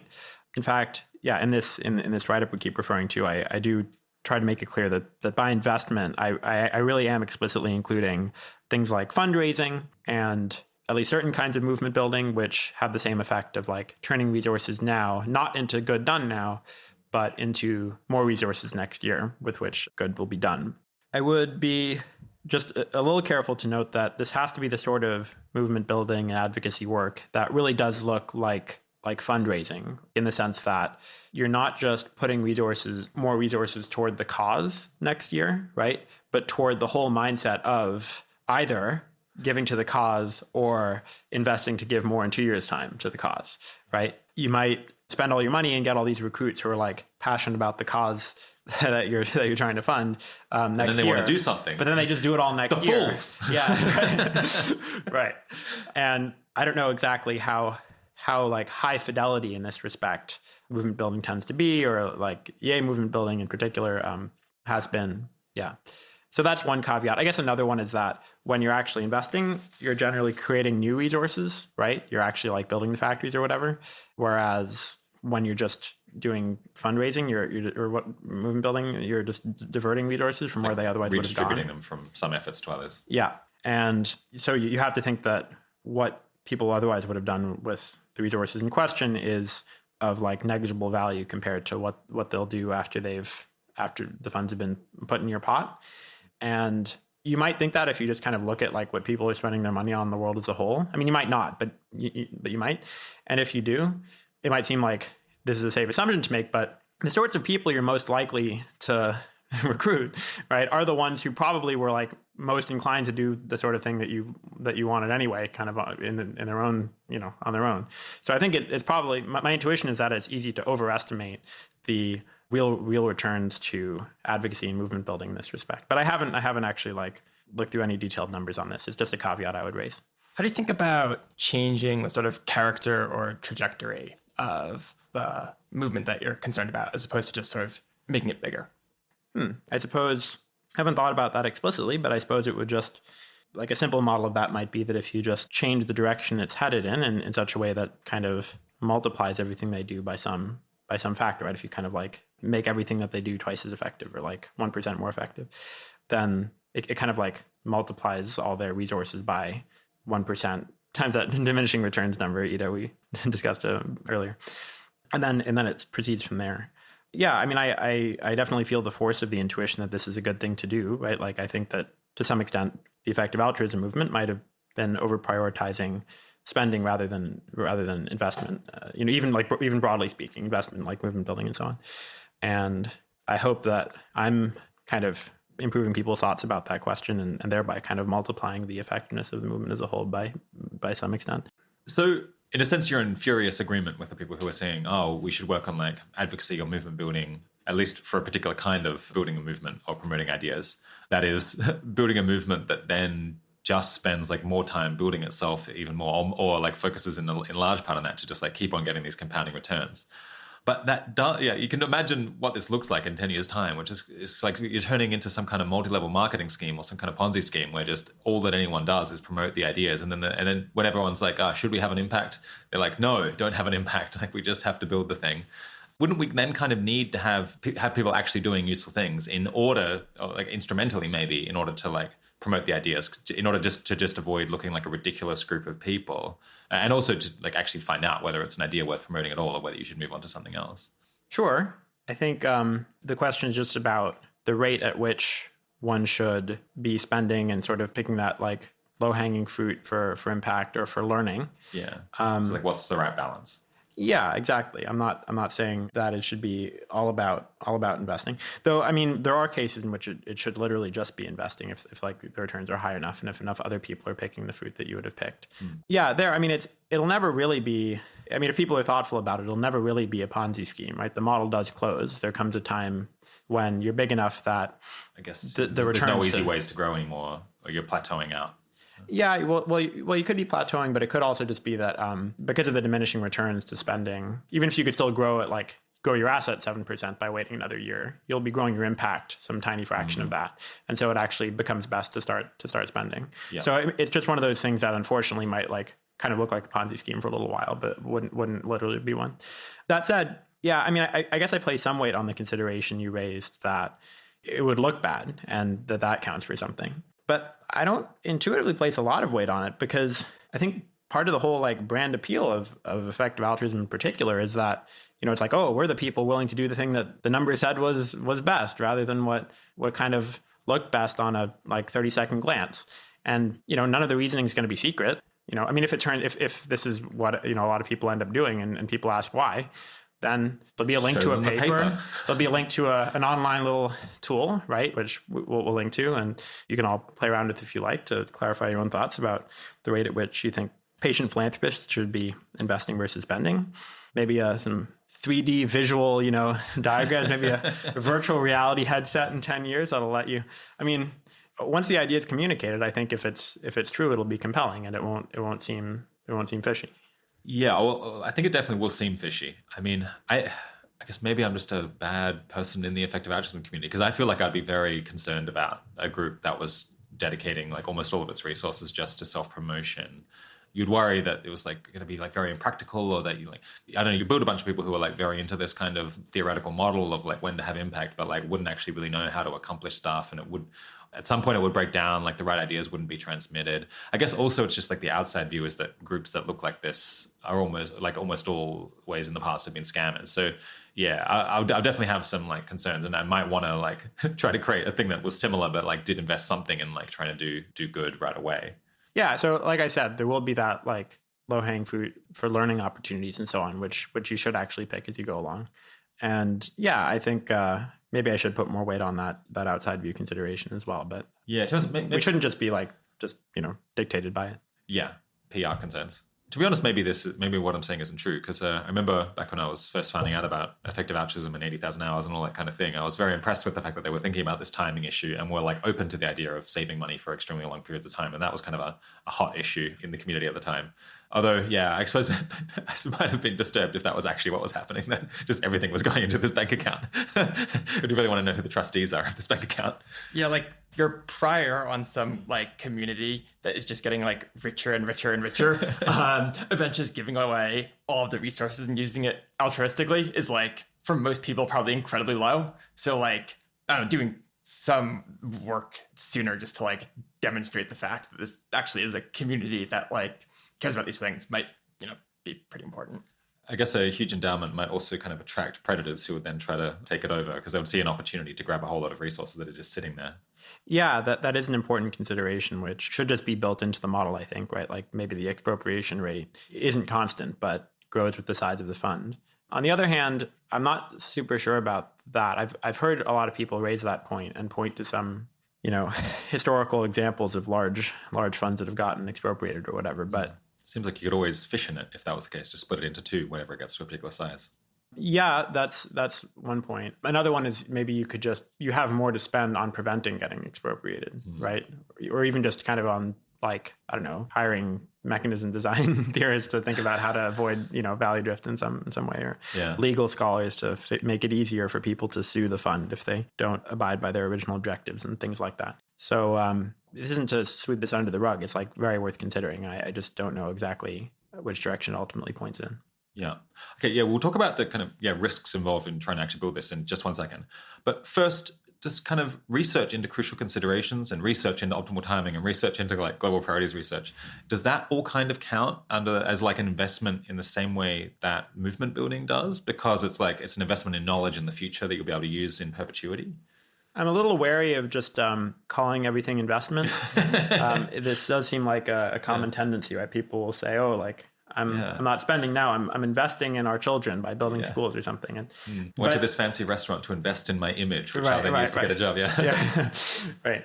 But yeah, I think there's like one very narrow case in which it does behave quite similarly to investment, and that's, as I was alluding to before, when it increases the effectiveness of everything that follows by some like constant percentage or whatever. So if you were literally doing a research project that made everything that whatever the community or the institution or whatever that was doing it made everything they were doing 1% more effective or whatever, then it is kind of like investing at a certain rate. But yeah, I mean, you just have to make sure that the returns to doing that kind of work really are higher than the interest rate, because otherwise you should just invest and then fund like even more of that research in the future. And yeah, even though I am doing or trying to do this kind of work myself now, I haven't actually done that calculation. So it's not like completely obvious to me that research is better than waiting now.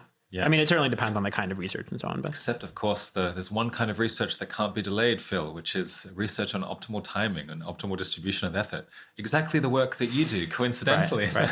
Well, yeah, I mean, as we mentioned earlier, there are pretty high stakes to getting this wrong, right? So if it were the case that like everyone would have spent all their money and like borrowed against all their future income and spent it all right this year, if it weren't for like this one thought I had and this, then that would certainly like multiply the effectiveness of like EA activity down the line by quite a lot.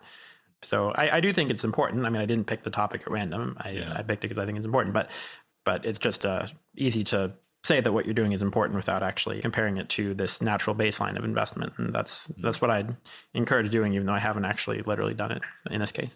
I guess earlier we were saying that it seems like people have been coming up with important philosophical kind of crucial considerations at a pretty good clip. It seems like maybe, I guess I haven't thought about this that much, but it seems like it might be quite important to come up with those crucial considerations sooner rather than later, even ones that aren't about like timing of resource expenditure. So does that kind of speak up in favor of like fundamental research being done now rather than saving and doing it in 20 years' time? Or maybe just the investment returns are sufficiently large that it's better to fund 3 times as much of it in 20 years' time? Yeah, I think it really depends on whether it would affect the donation timing. Because if these are just considerations that would affect whether we, spend the money on A or B in 100 years' time, but it would only take 20 years to do the research or something, then you can do like way more of that or way like higher quality research into these crucial considerations if you start at year 80. So I don't think there's any general rule saying that like it's better to come up with crucial considerations earlier rather than later. Only ones that could like substantively affect the schedule. I guess if you take a more extreme view and say like there's no incredibly strong reason to think that the hinge of history will be this year than any of the like thousands of years going forward, it then becomes, I think, pretty unlikely that's important to like do the crucial considerations research today as opposed to sometime in the future when you have more resources. Yeah, I guess in as much as you think that there might be pivotal moments this century, then it makes a lot more intuitive sense that it's important to like rush forward like the knowledge that you have at that moment. Yeah, I think that is a good point. Okay, let's move back to this issue of kind of the risks involved with a fund that goes over many years. I guess what kind of adjustments should we maybe make for the risk of the money being appropriated, or I guess the people who are in charge of the fund just like not sharing the values that we have now or the values that we would want them to have? Is that potentially like a big factor in whether this is a good idea or not? Yeah, it's certainly a big factor. I mean, if it's high enough, then it could always just be high enough that you should spend the second or this month or this decade or whatever. To try to get a better handle on it, ideally, one would look back over the institutions of the past and see, like, try to estimate the rate at which they've drifted from their values. But there it's very hard because it's typically not very clear exactly what the values were. They weren't very well specified. And even when they were, it's not always clear how literally to read them, right? So, this charity Scots Care that, that Will mentioned, I think last time he was on this podcast. No, I don't think he has it. Oh, no, but he mentions it, he likes to talk about it. This is like a classic dead hand charity that was set up to fund the poor Scottish people of London. And it's hard to know whether the funder really cared about that or just saw that as an important problem of their own time. So yeah, I don't have any kind of statistics on what the value drift rate has been. I can say that, again, if we look at religions, right, there are at least some broad aspects of the world's major religions which are very similar to the way they were thousands of years ago. Also, these foundations that, like the Rockefeller Foundation and so on, seem to have stuck with their missions over time. And family trusts tend to have done quite badly. But thankfully, the sort of thing that Open Phil say might give to or might become or something, if it took this line of reasoning seriously, would not really resemble a family trust. So I think we can safely exclude them from the reference class. I should probably write this up more formally at some point and link to it, but I don't have it at the moment. But I did a sort of cursory look at what seemed to me like the more relevant like foundations and institutions that were set up over the past 1,000 years or something. I mean, most of them in the past few hundred years.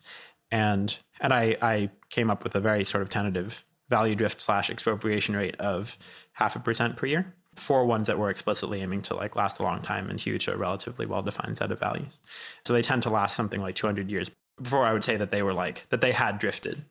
One class there was medieval religious orders, which often seem to exhibit this pattern of like going back to the simplicity of the early church and, really kind of taking vows of poverty seriously, and then kind of having palaces 200 years later. And then there'd be like the resurgent Franciscans and Benedictines and so on, which would be like a branch of the order that would kind of could go back to, yeah, exactly. So it's like a bit cyclical potentially. Yeah, something. I mean, there it's not really cyclical because, I mean, yeah, I know what you mean. It's just like, unfortunately, all the money that was given to the first Benedictines is still in the hands of the, you know what I mean? Yeah. Right, yeah. So you have breakaway groups, but they don't get the money. Right. Yeah. Yeah, you mentioned Scots Care. I guess I don't know the details of that one, but that's like a foundation or a trust or something that was set up, or charity that was set up in London to take care of very poor Scottish people in London a long time ago, which was apparently at the time a big problem. But now kind of the size of this charity perhaps has outpaced the number of Scottish people in poverty in London, tragically, at the moment. That's right. Do you know how long ago it was set up? Or a few hundred years, I forget exactly. Okay. Yeah. I heard about an even more extreme case. I guess I'll have to look this up and check that it's not an apocryphal story. But it's like a foundation that was set up to take care of war widows in a particular village in England in the post-World War II era. And tragically, Britain has not been in a major war over the last 60 years. So the number of war widows has been waning. And I think the number of war widows in this specific village has become very small and is probably asymptoting towards zero. Yeah. And I heard that this charity went to court in order to try to get their mandate expanded to take care of everyone in poverty in that village rather than merely war widows. But the court rejected it and said, no, go and look harder for more war widows in this particular location. Presumably at some point when there's literally zero, I would hope that the courts would reconsider. Right. Well, maybe they shouldn't, because they should just hold on to this money looking for World War III and then take care of the many war widows in the post-nuclear apocalyptic world with an outstanding UK legal system. Yeah. In any event, I think this highlights the general problem of figuring out whether an organization is really drifted or not. How much do you think that this set of considerations affects your overall argument? One thing I noticed is sort of you mentioning the expected lifespan of a lot of these big sort of long-reaching organizations. It's something like 200 years was your guess from the back of the envelope thing that you did. And I'm curious about how much that 200 years, just how much that magnitude matters. Yeah. So again, interested listeners can do a little sensitivity analysis of their own by going to this discounting calculator and seeing what happens when you plug in a 0.1% per year drift rate or a 2% per year drift rate. But yes, it can matter a lot. So in particular, if it gets higher than the impatience rate that people seem to build into their own decisions to consume or to invest, and that gets reflected in the interest rate, then that whole argument about investing for the rich people of 279 years from now doesn't go through, because the drift rate acts kind of like an effective impatience rate for yourself, and you should be indifferent between $1 now and $1 in whatever the interest rate is next year. You should be indifferent between spending now or prefer if the rate is even higher. Then again, I would point out that this does seem like a parameter about which it makes sense to have a lot of uncertainty. So in the face of that uncertainty, there'll still be a lot of expected value to be had in investing, because it could be quite low. It's actually been a slightly topical issue lately, whether it's the case that foundations might have too much fidelity, because it seems like there was a lot of foundations that were set up in the 19th century which have goals that now we regard as not ideal. I guess a famous one is, I think, the Rhodes Scholarship was initially only available to white men. And I think they needed an act of parliament, I think, in order to change that and open it up to broader groups.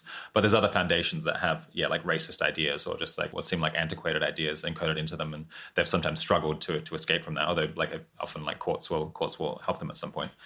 Yeah, so another risk is that there could be too low a level of value drift, that in fact, even if we give the foundation a pretty general goal of, furthering welfare, perhaps in future we'll realize that it's a different conception of welfare that matters, or maybe welfare isn't the main thing, and we'll just have squandered our resources that way. Is that something you've considered at all?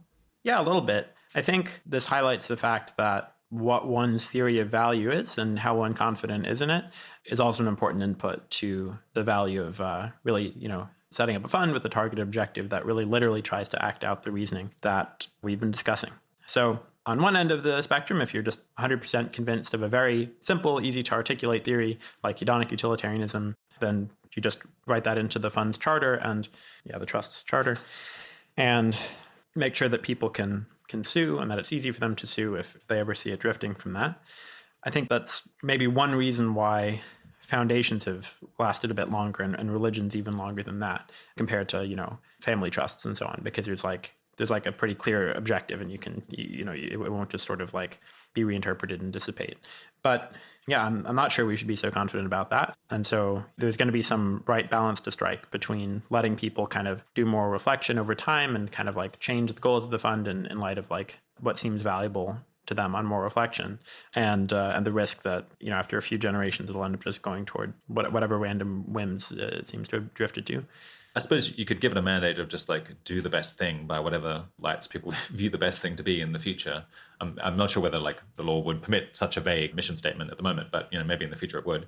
Although I suppose then it's so vague that it's maybe problematic in the other direction, because anyone can claim to be doing the right thing, and how do you litigate it to say that they're misusing it when they spend it on themselves? Yeah, it's a thorny problem for sure. Yeah, I guess this is a potentially interesting area for kind of historical research or someone to look into this, or legal research as well, to think about how this organization to be legally set up, that so it's robust against these various different ways that it could fail. And I guess maybe what is the best jurisdiction in which to operate now, or the best legal setup that one can have if one felt that one needed to set this up relatively soon rather than waiting for, a better legal infrastructure in decades' time? Yeah, that's definitely a question for legal scholars.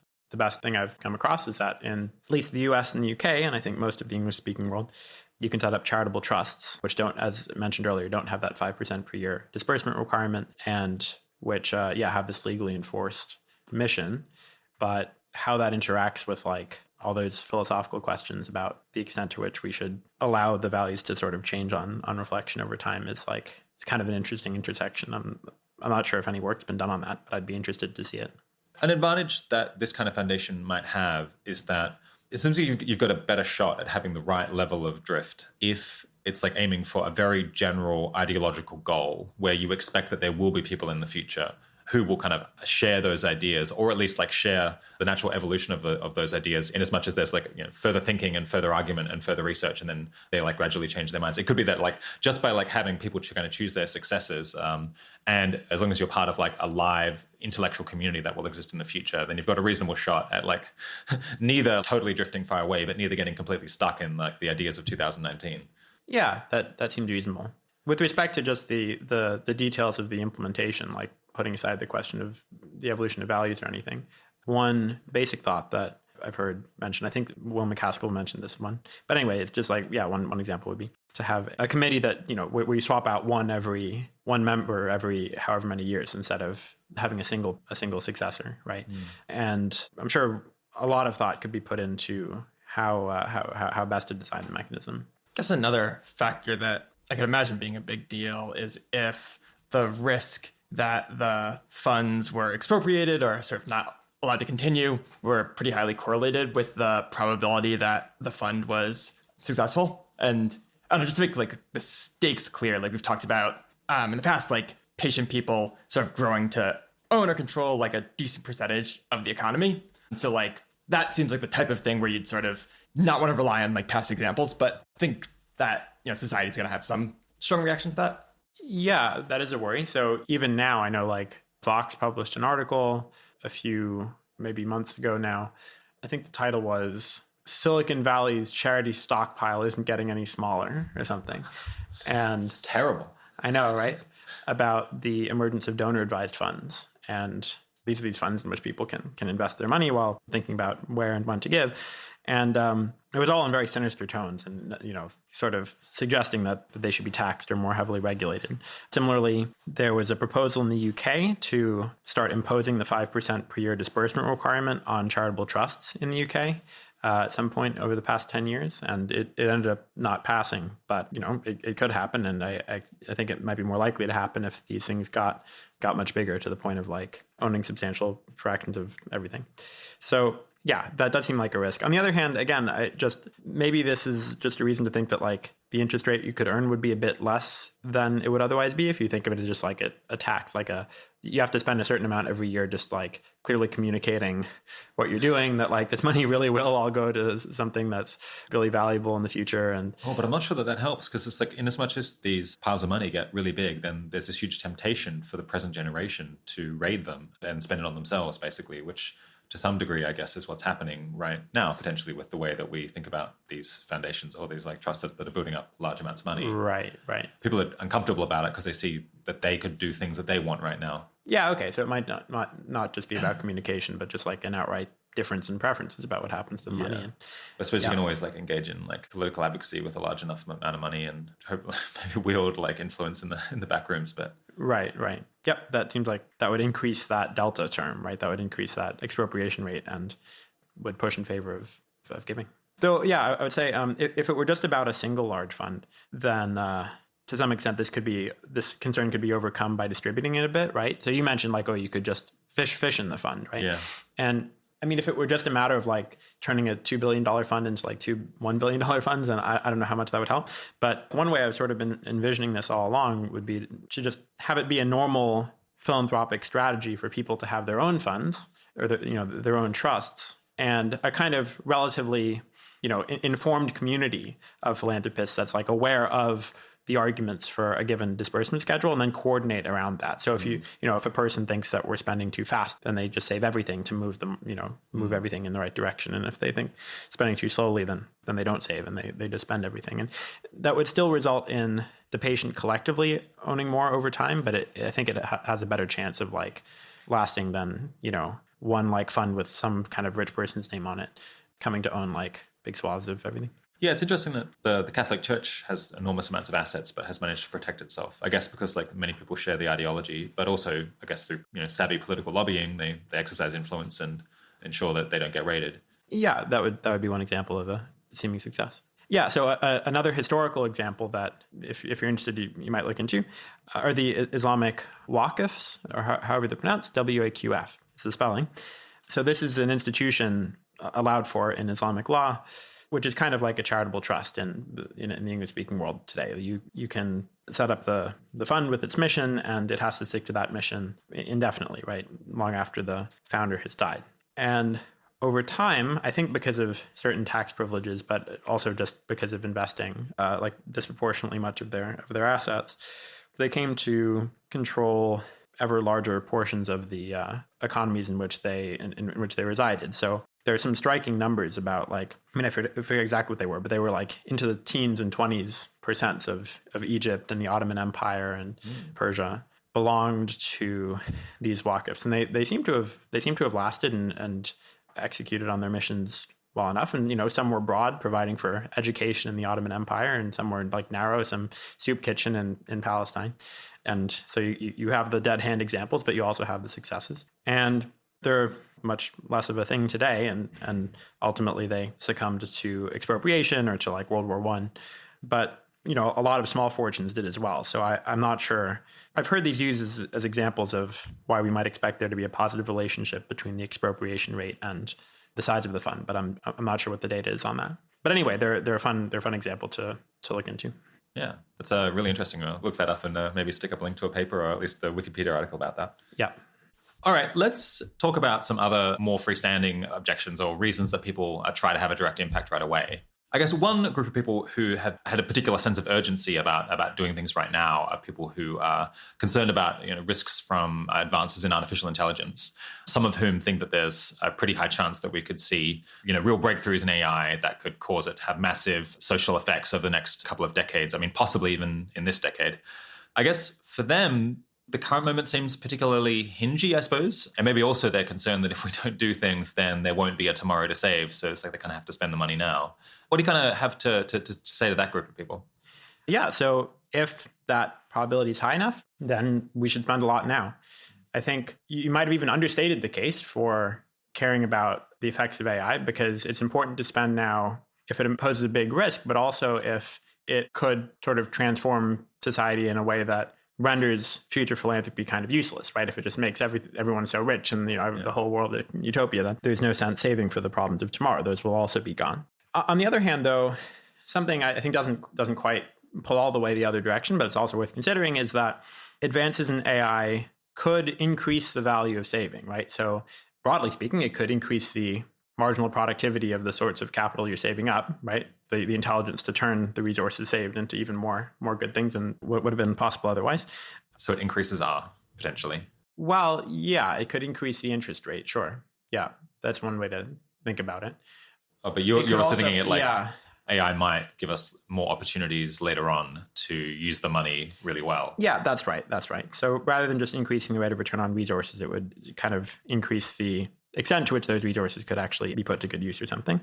It could also provide technological means for lowering that delta term, lowering that philanthropic discount rate at which, resources could get stolen or values could drift. You could imagine very long-lasting institutions which somehow manage to remain faithful to their original values for a very long time, or property rights just being made much more secure by the kind of monitoring and governance that some advanced artificial intelligence could maintain. Yeah. And so then, institutions set up now might actually really last for a very long time if AI kind of has all the promise that people most excited about it think it could have.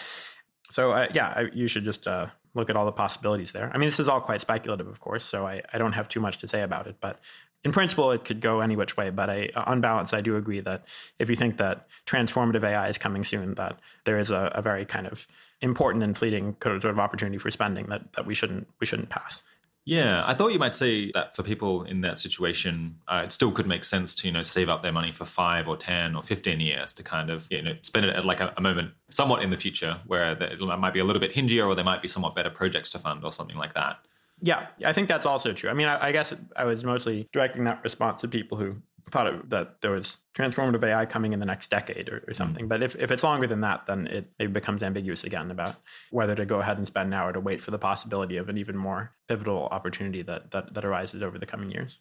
Yeah. So I guess in as much as like the question of like how risky or how potentially massively beneficial is artificial intelligence in the next few decades, in as much as that's the crux, so we probably just have to debate the substance of that question from like a more technical perspective, or like, which I guess isn't the expertise of any of the three of us. So possibly we should just move on from this topic and bracket that and say, well, if that were true, then the argument potentially goes through. Yeah, I think that's right. One thing that might be worth making explicit is, so even if you thought that like every year there was a 1% probability of like total human extinction, it seems like that does not have as much effect on like your timing as what I would certainly intuitively think. Does that just kind of increase this delta, this like risk of total expropriation by 1 percentage point a year? Yeah. So that seems funny to me just on some intuitive level. It feels like, wow, if we're like running such a high risk of extinction every year, this should just be like super decisive and this would be like such an important moment and we have to like rush to do things. I think that might be because if there's a high risk of extinction per year, you probably also think that there are really impactful, long-lasting things that one could do each year, like getting rid of the risks. So it's increasing the hinginess parameter, potentially, as well as... Yeah. But if it didn't affect that and only was in the delta, then it wouldn't make a big difference. So this is like, what if there was a risk of like some like rays coming from space that would just wipe us out at 1 percentage point each year? Yeah. Things that we could have no effect over. Right. We couldn't build a defense against them, say. Right. Interesting. That does make a lot more intuitive sense. Okay. Yeah, I'm glad I clarified that. Yeah, so the next argument, which I think could potentially actually be really important, and it's maybe a bit of a shame that we've left it to this point to raise, is the issue of kind of serial dependency of work that you're doing to solve problems. So it often seems like you can't get 100 times as much work done in a given year just by throwing 100 times as much money at it. Sometimes you have to like spread your efforts over an amount of time because you have to like finish earlier steps before you can move on to later steps. I guess people give this example of kind of building a building. You can't build the final floor at the same time as you're building the first floor because it's going to have to go in order. Could this potentially give us like a pretty compelling reason to start work on like object level issues quite a lot sooner than otherwise? Well, so a lot of what is in fact serial dependency ends up just looking like diminishing returns, I think. So as you said, you don't do 100 times as much work by hiring 100 times as many workers. And that's a reason to spread your efforts, right? But at least if you're just talking in the abstract about like the schedule on which you spend rather than like who you hire when. So we should compare it to hiring 100th as many workers for 100 years or something like that. So like having far fewer, but like spread out over time. Right. And yeah, I mean, I've already been accounting for the fact that there are diminishing returns. And as you get very, very big, then you, like, as I mentioned, this is what gets us out of the Ponzi scheme conclusion, right? Once you get big enough, then you're going to want to start spending because if you got any bigger, returns would be diminishing by more than the interest rate, basically. But I think, yeah, in principle, this is an important complication. And, for those interested in looking up the sketch of a model that I have so far, you'll notice that it doesn't allow for serial dependency.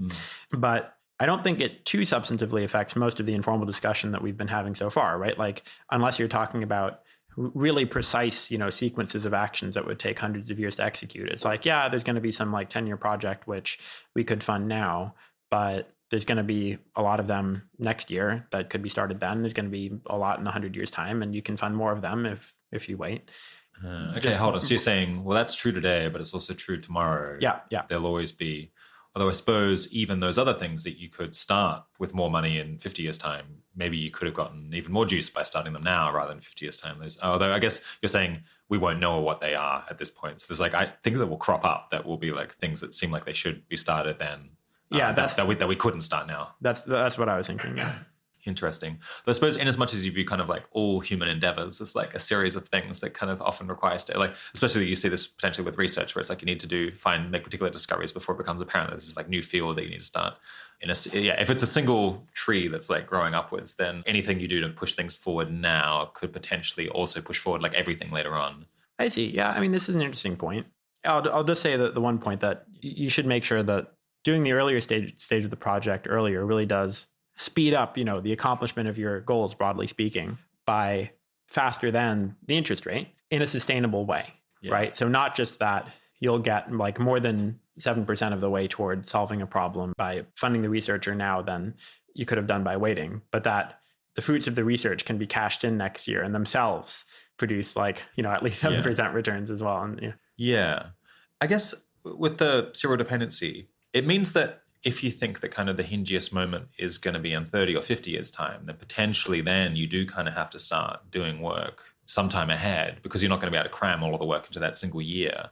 And then maybe that brings us back a bit more towards common sense. If we really think, well, if there's something on this century that's like really crucial, then maybe we just have to spend like some similar amount every single year in that century because we don't know when it's going to be. And even if we do, then we have to prepare ahead for it. Yeah, that seems right. But I think you can capture a lot of this intuition just sort of by thinking about what the model says when there are diminishing returns to spending in each year, right? So if it's just kind of like, let's say impact is logarithmic in spending each year, right? So you want to spend at least something, because if you don't spend anything, you have like negative infinite impact something. It's like really bad.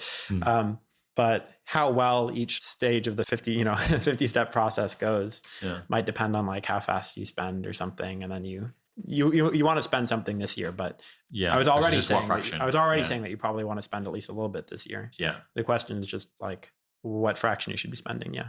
So another argument that used to be really popular was pointing out that, if you did things to reduce poverty in the developing world now, building a factory, improving health, improving education, then that would mean that, those people's children or like other people in the community would be richer. And there'd be like all of these kind of ripple on like flow through effects from the reduction of poverty.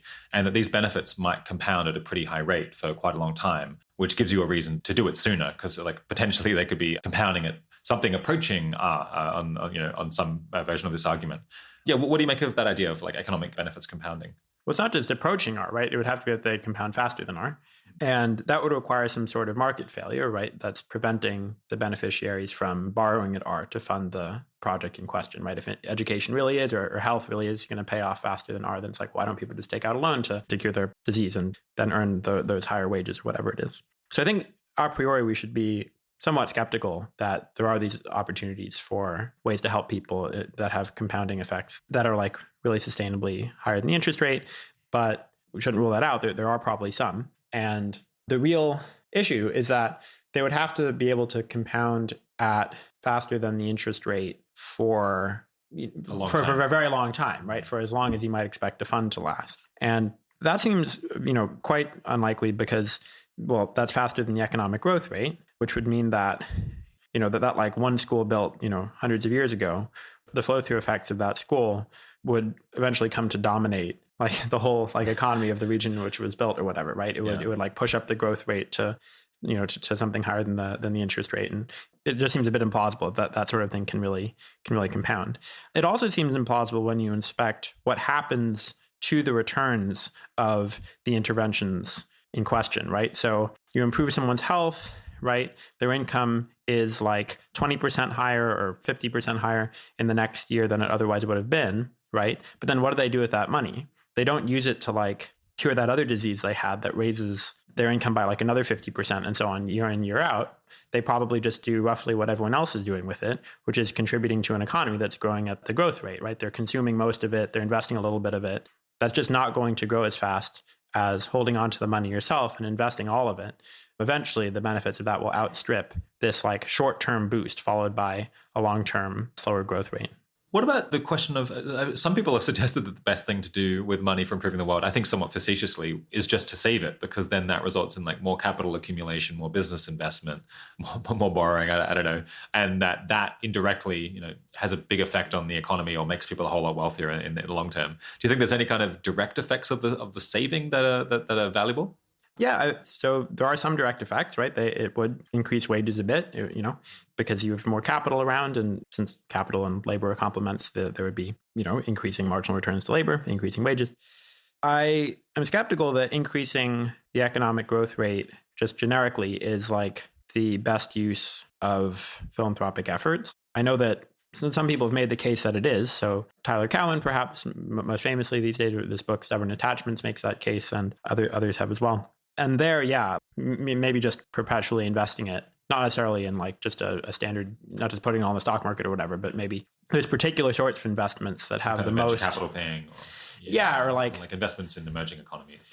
Yeah, maybe in the kind of startup that you might expect to have a lot of positive externalities, like some biotech thing that couldn't capture all the fruits of the research that Something it did. Highly innovative.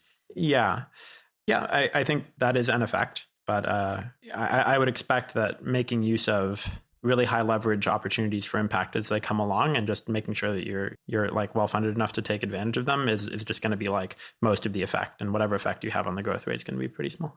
Okay, so another argument that one could make, I think, that would attenuate or weaken the case for delaying impact is that sure, you might be earning R each year, and so you're accumulating more and more money, but the costs of the things that you are going to want to buy in order to change the world later on are also going up at a pretty decent clip. So very often you might want to turn this foundation or like use the resources in the foundation to buy the time of people, of scientists, of policymakers, or whatever else, in order to actually have an impact.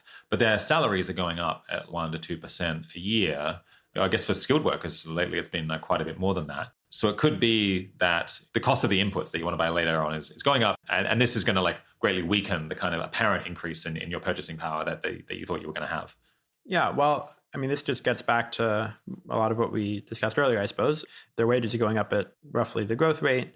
So R is greater than G, so you're going to be able to hire more of those workers in the future than you could hire now. I'm not sure why you would care about like number of workers or number of worker hours per se. I mean, so I thought you might say, well, they're getting more productive. That's one reason why the salaries are higher. I suppose in some industries, productivity goes up a lot. So if you were using it to buy the time of manufacturing workers, then maybe this doesn't bother you so much. But if you were doing it to hire masseuses whose productivity really hasn't risen at all in 100 years, then this doesn't look so good. Yeah, okay. Well, first off, if you really were just trying to hire as many people as possible or as many worker hours as possible, towards some end, what you care about is the rate at which wages are increasing, and that's roughly at the economic growth rate. Wages as a whole has been a bit less than that, actually, because the share of output going to wages rather than capital has been declining. But yeah, maybe for skilled workers, it hasn't been decreasing. Maybe it's been increasing. But anyway, still quite a bit less than the interest rate. So you can just hire more of those workers in the future if you invest. Oh, yeah. And also, just to return to the original observation about impatience being baked into the interest rate, I would imagine that in general, you wouldn't care just about the number of workers that you hire, but about how much they produce and how much they contribute to the actual project. Yeah, right. Exactly. And if that actual project looks anything like the project of increasing human welfare, well, in dollar terms, maybe they're getting 2% more productive each year or whatever the economic growth rate is, right? But it's getting a bit more than 2% more expensive to help people each year. If that EDA term mentioned way back when was, is greater than 1. So as time goes on, to do a given unit of good, you might expect to have to hire more than one worker or something. But I mean, EDA times G still seems to be less than the interest rate because, again, people are impatient. And so when they're deciding whether to hire one person this year or 1.07 next year, they're indifferent. And, that's because it's actually only gotten 1.05 times as expensive to do a unit of good for themselves. So it's gotten 1.02 times more expensive to hire them. But then because they're richer. Well. Yeah, right. Interesting. I guess I didn't catch the response to the claim that it's service providers in particular that are disproportionately having their wages go up. And so if it's also the case that you disproportionately need to hire service workers to do good, then it does seem like wages in one small one sector of the economy could go up faster than G. It's that. Could be, that's true. A problem. Yeah, I just think that's true. It's just then you do kind of have this fleeting opportunity to put this resource, service worker, to use on this important project now, which in the future will in some sense be used up. It'll be all bought up by all the future rich people for whom those workers are really a really strongly complementary factor to the production of the things that they care about. Yeah. So yeah, I mean, sure. In that circumstance, then you should spend now while the work is cheap. Okay, so if you're confident that the thing you're going to want to buy in future, or that the best thing that you will be able to buy out of all of the projects possible in the future is this thing whose cost is increasing faster than G or faster than R even, then that is a pretty strong reason to do it now. I guess we might think that's not terribly plausible, at the cost of like a given amount of like scientific research or a given amount of like any service work going up at that kind of rate per year. I guess it's at least not what we've seen so far. Also, it would have to be going up and also the best thing to like literally the most important resource by like so much that like it doesn't eventually just fall and become not the most cost-effective thing to do. Yeah, it does seem unlikely. It has to be like really necessary that you use that particular resource. All right, so I spent quite a bit of time going through a whole bunch of arguments in favor of trying to have a direct impact right away and others in favor of waiting to have an impact. I guess just to go over those again, there's like in favor of delaying, we've got kind of, you just have way more money, basically, and you're a larger share of all global wealth and GDP. We're like learning and finding better interventions over time and like uncovering crucial considerations that might affect a lot how we want to spend it. Also, just there could be more important, even more crucial moments in which you want to act in future than the present day. And then you've also got this like parameter uncertainty point that we made, that if you're very uncertain about a lot of this stuff, then it seems like that can, for mathematical reasons, push you in favor of wanting to potentially save a little bit more. And then there's also this point that this is potentially a fleeting opportunity during which interest rates are as high as they are, and we could potentially build up such a large war chest. On the other side of the ledger, we've got movement building, potentially builds like above market returns, which I guess you're then categorizing as kind of a form of investment and saving. And certain kinds of movement building, yeah. Yeah, and some sorts of research as well. Then we've also got, obviously, there's a risk of the fund like losing all of its money, potentially all of its investments going badly, or the world being destroyed, so just like human extinction, or the fund drifting a lot from its original goals in a way that you wouldn't like and wouldn't endorse. We've got the possibility that the current moment is super hingy and that we're kind of mistaken when we think that, no, it'll be like more hingy later on. We've got the serial dependency issue that like even if you knew a really important hingy moment to act was coming sometime down the line, you have to start working ahead of time because you can't all cram it all into a single moment. Then we've got possibly that like economic benefits compound. So there's like some reasons to act earlier because of the flow-through effects. You get to harvest them for longer. And then we've also got this issue that even though R is like quite high, to some extent, it was like in some cases, the cost of the inputs that you're going to want to buy later on with all of the money that you've built up could have risen. And so it's like your purchasing power hasn't grown quite as much as you might have otherwise thought. Right. Or it could have even fallen. And that is a good point. Okay, so going through all of that, kind of which arguments in your mind are kind of the most important or most decisive, do you think? Yeah, I think just the straightforward interest rate point that you'll have more to spend when you invest is pretty big. And relatedly, the impatience point that one should expect systematically interest rates to be high, to be, to make it favorable to invest for someone who is patient. Learning also strikes me as an important reasoning in favor of waiting. I certainly feel like I've learned a lot about how to spend charity money, and I expect to learn more in the future, and I expect us all to. And finally, the hinginess thing, the fact that opportunities for really outsized impact come and go, and that one should spend much more when one finds oneself in a situation where we can take advantage of one of those opportunities would be the last. And structurally, it's sort of ambiguous which direction that last one would point in, because it depends on whether we're in one of those moments now. But my guess would be that we're not at such an extreme version of one of those right now that it, all things considered, pushes us in favor of wanting to spend a lot now. So it seems like we definitely shouldn't be like spending all of the resources that we have access to, indeed like borrowing lots of money and then trying to like cram them all into spending this year. That'd be crazy. So that'd be like spending 100% or more than 100%. On the other side, it would seem pretty crazy if we did like nothing to try to improve the world directly this year and instead just saved 100% of the resources. So it's going to be a kind of a question of balance here. And it's like, in as much as like the arguments in favor of delaying become stronger, then you save a larger fraction. And as much as the arguments for trying to do stuff right now become stronger, then you just like save a smaller fraction into the next year. So it's kind of just a question of the percentage, and it's just going to slide up and down depending on what kind of moment we're in and how we view the balance here. Yeah. So one sort of broad heuristic that I think is worth keeping in mind is the following. If you think impact is about logarithmic in the rate at which you're spending, and if you think that you're at a typical time, not a super important or super unimportant time from a philanthropic perspective, it turns out that the rate at which you should disperse, or like patient philanthropists as a whole should disperse their assets each year, equals that philanthropic discount rate. That is, the rate of extinction plus the rate of value drift and fund expropriation and so on, all added together. So yeah, if you think the latter is 1% a year, we should all be dispersing 1% of our assets each year and investing the rest. The intuition for that, broadly speaking, is that the less you put aside for the future, the higher the marginal returns to putting aside more for the future, but the higher the discount rate lower the marginal returns in terms of your impact to putting aside resources for the future. So, and yeah, those are the two effects, and they precisely cancel out in the case of a logarithmic impact function. Anyway, that's, I think, a nice heuristic. One red flag I just want to make clear is that this works out if by assets, we're referring to all of the resources which one could possibly get access to spend this year, including the discounted value of future income.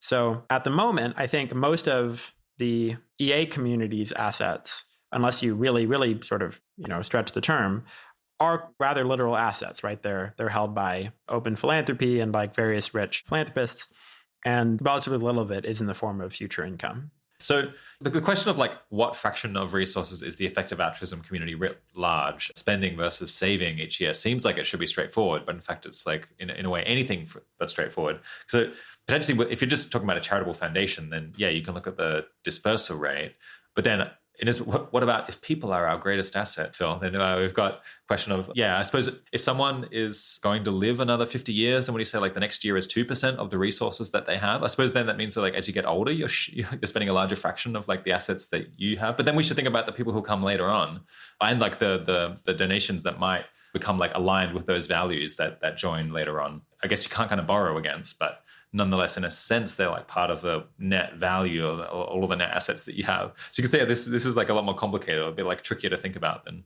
it might initially seem.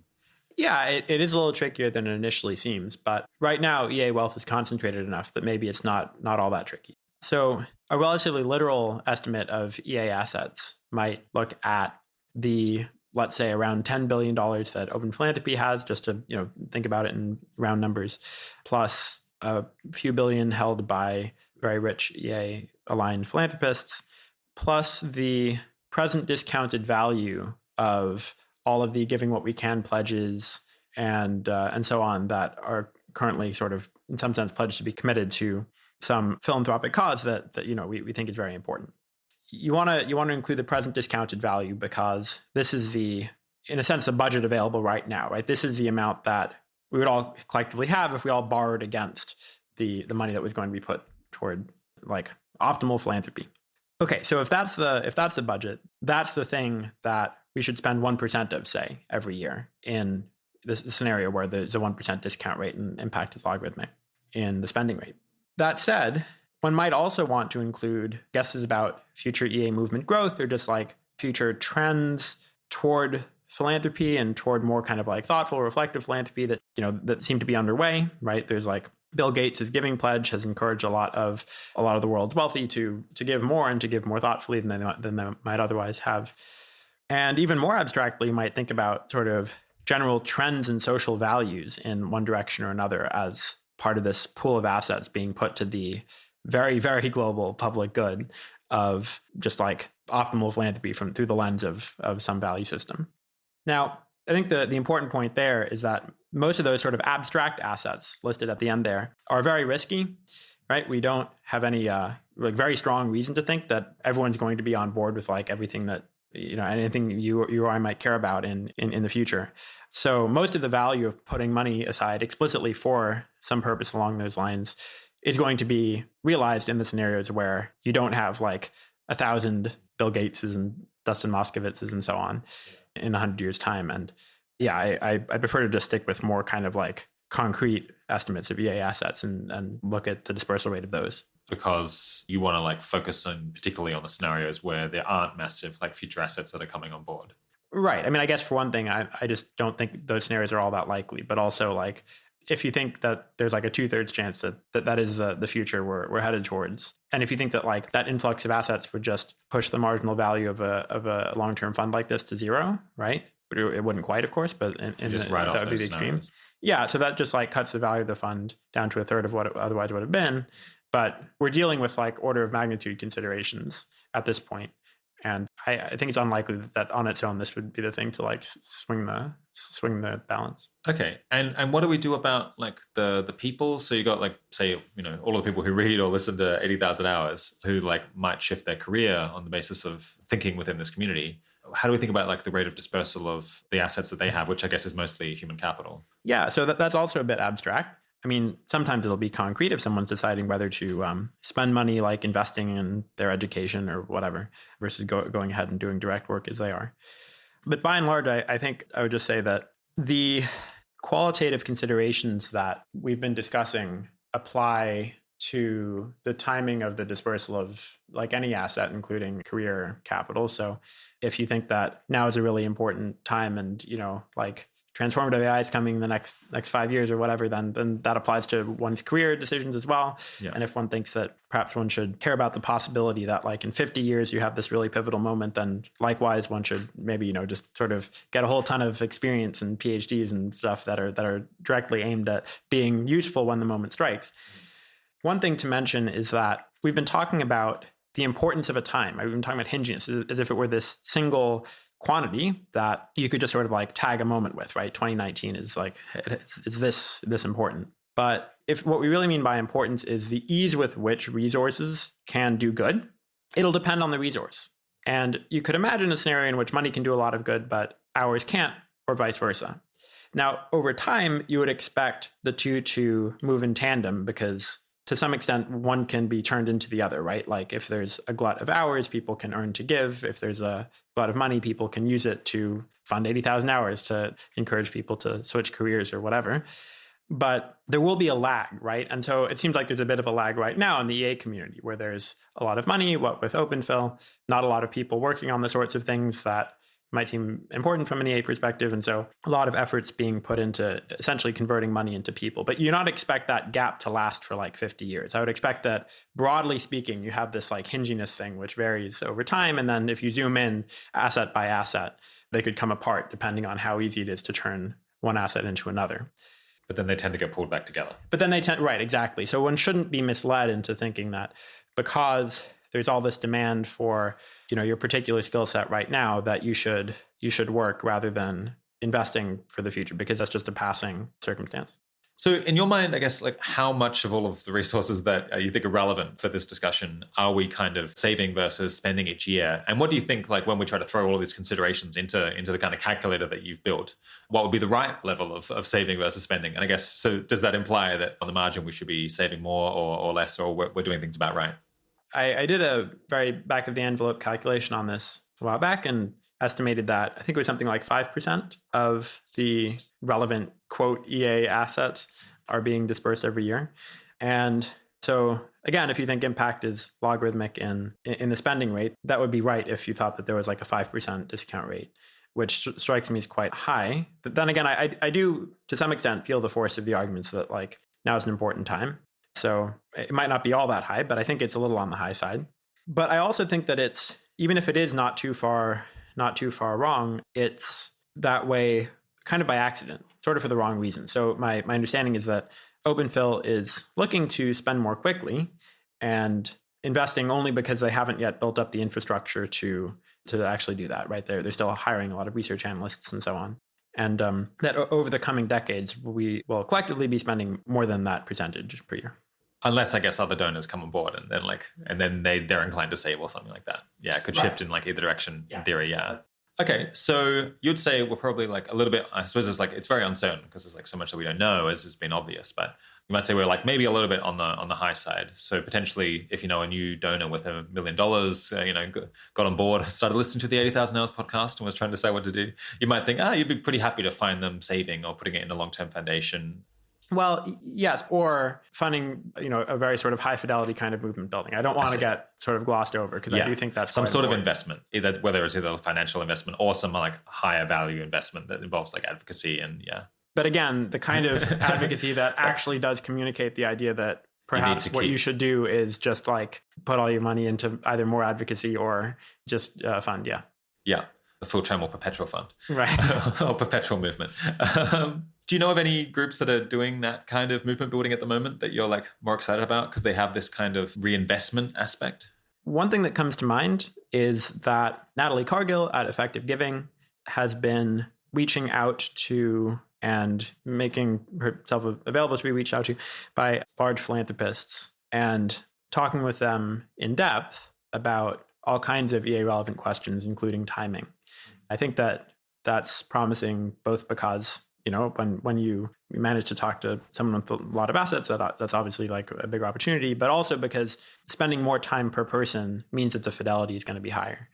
Just sort of mass outreach seems like much less promising in that respect. Yeah, you're much less likely. So if you do like a general media thing and then lots of people find out a little bit about you, the odds of them reinvesting in like that kind of movement, but it's not going to happen. So it doesn't have this quality that you're looking for. Yeah, exactly. If it's just about something that's like relatively like well-known and easy to understand and implement, like becoming vegetarian or something, and you're just going to have your 30-second spot to like most persuasively get that message out. There also isn't currently that I know of like a really easy way for somebody to like make like one quick decision, decide that they're investing in this way. Yeah, exactly. That is a good point. Like it's hard to tie your hands to long-term investment. You can put your money in a fund where it has to be given to some charitable purpose eventually, but yeah, it's a good point. So I imagine that the idea that we should be investing more rather than trying to have a direct impact right now is kind of a tentative conclusion. I guess you don't want people to go away with a memory that you definitely think that we should always be doing that.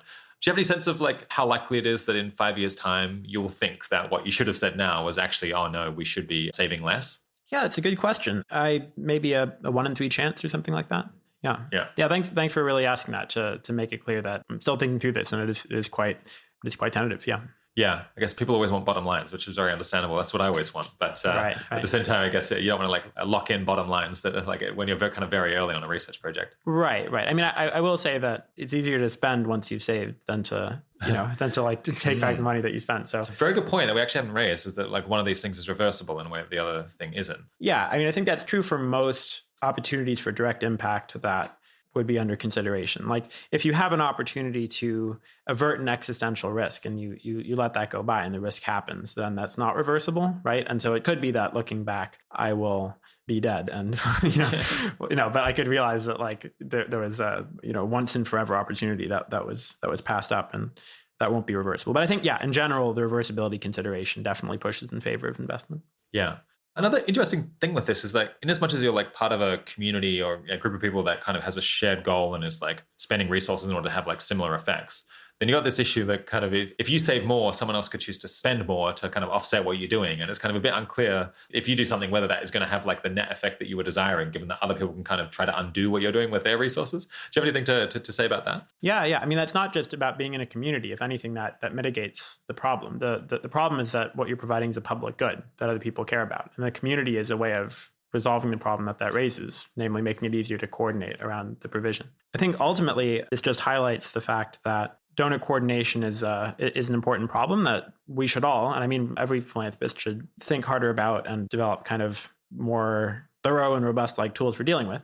At the moment, I think it's quite likely that most things that listeners to this podcast will want to fund will end up just funding with open philanthropy and including saving. Yeah, funding is this term for offsetting the behavior of other people in this particular way. Right. Yeah. So for every dollar you save, they spend $1 more than they otherwise would have, and vice versa. On average, of course, not literally.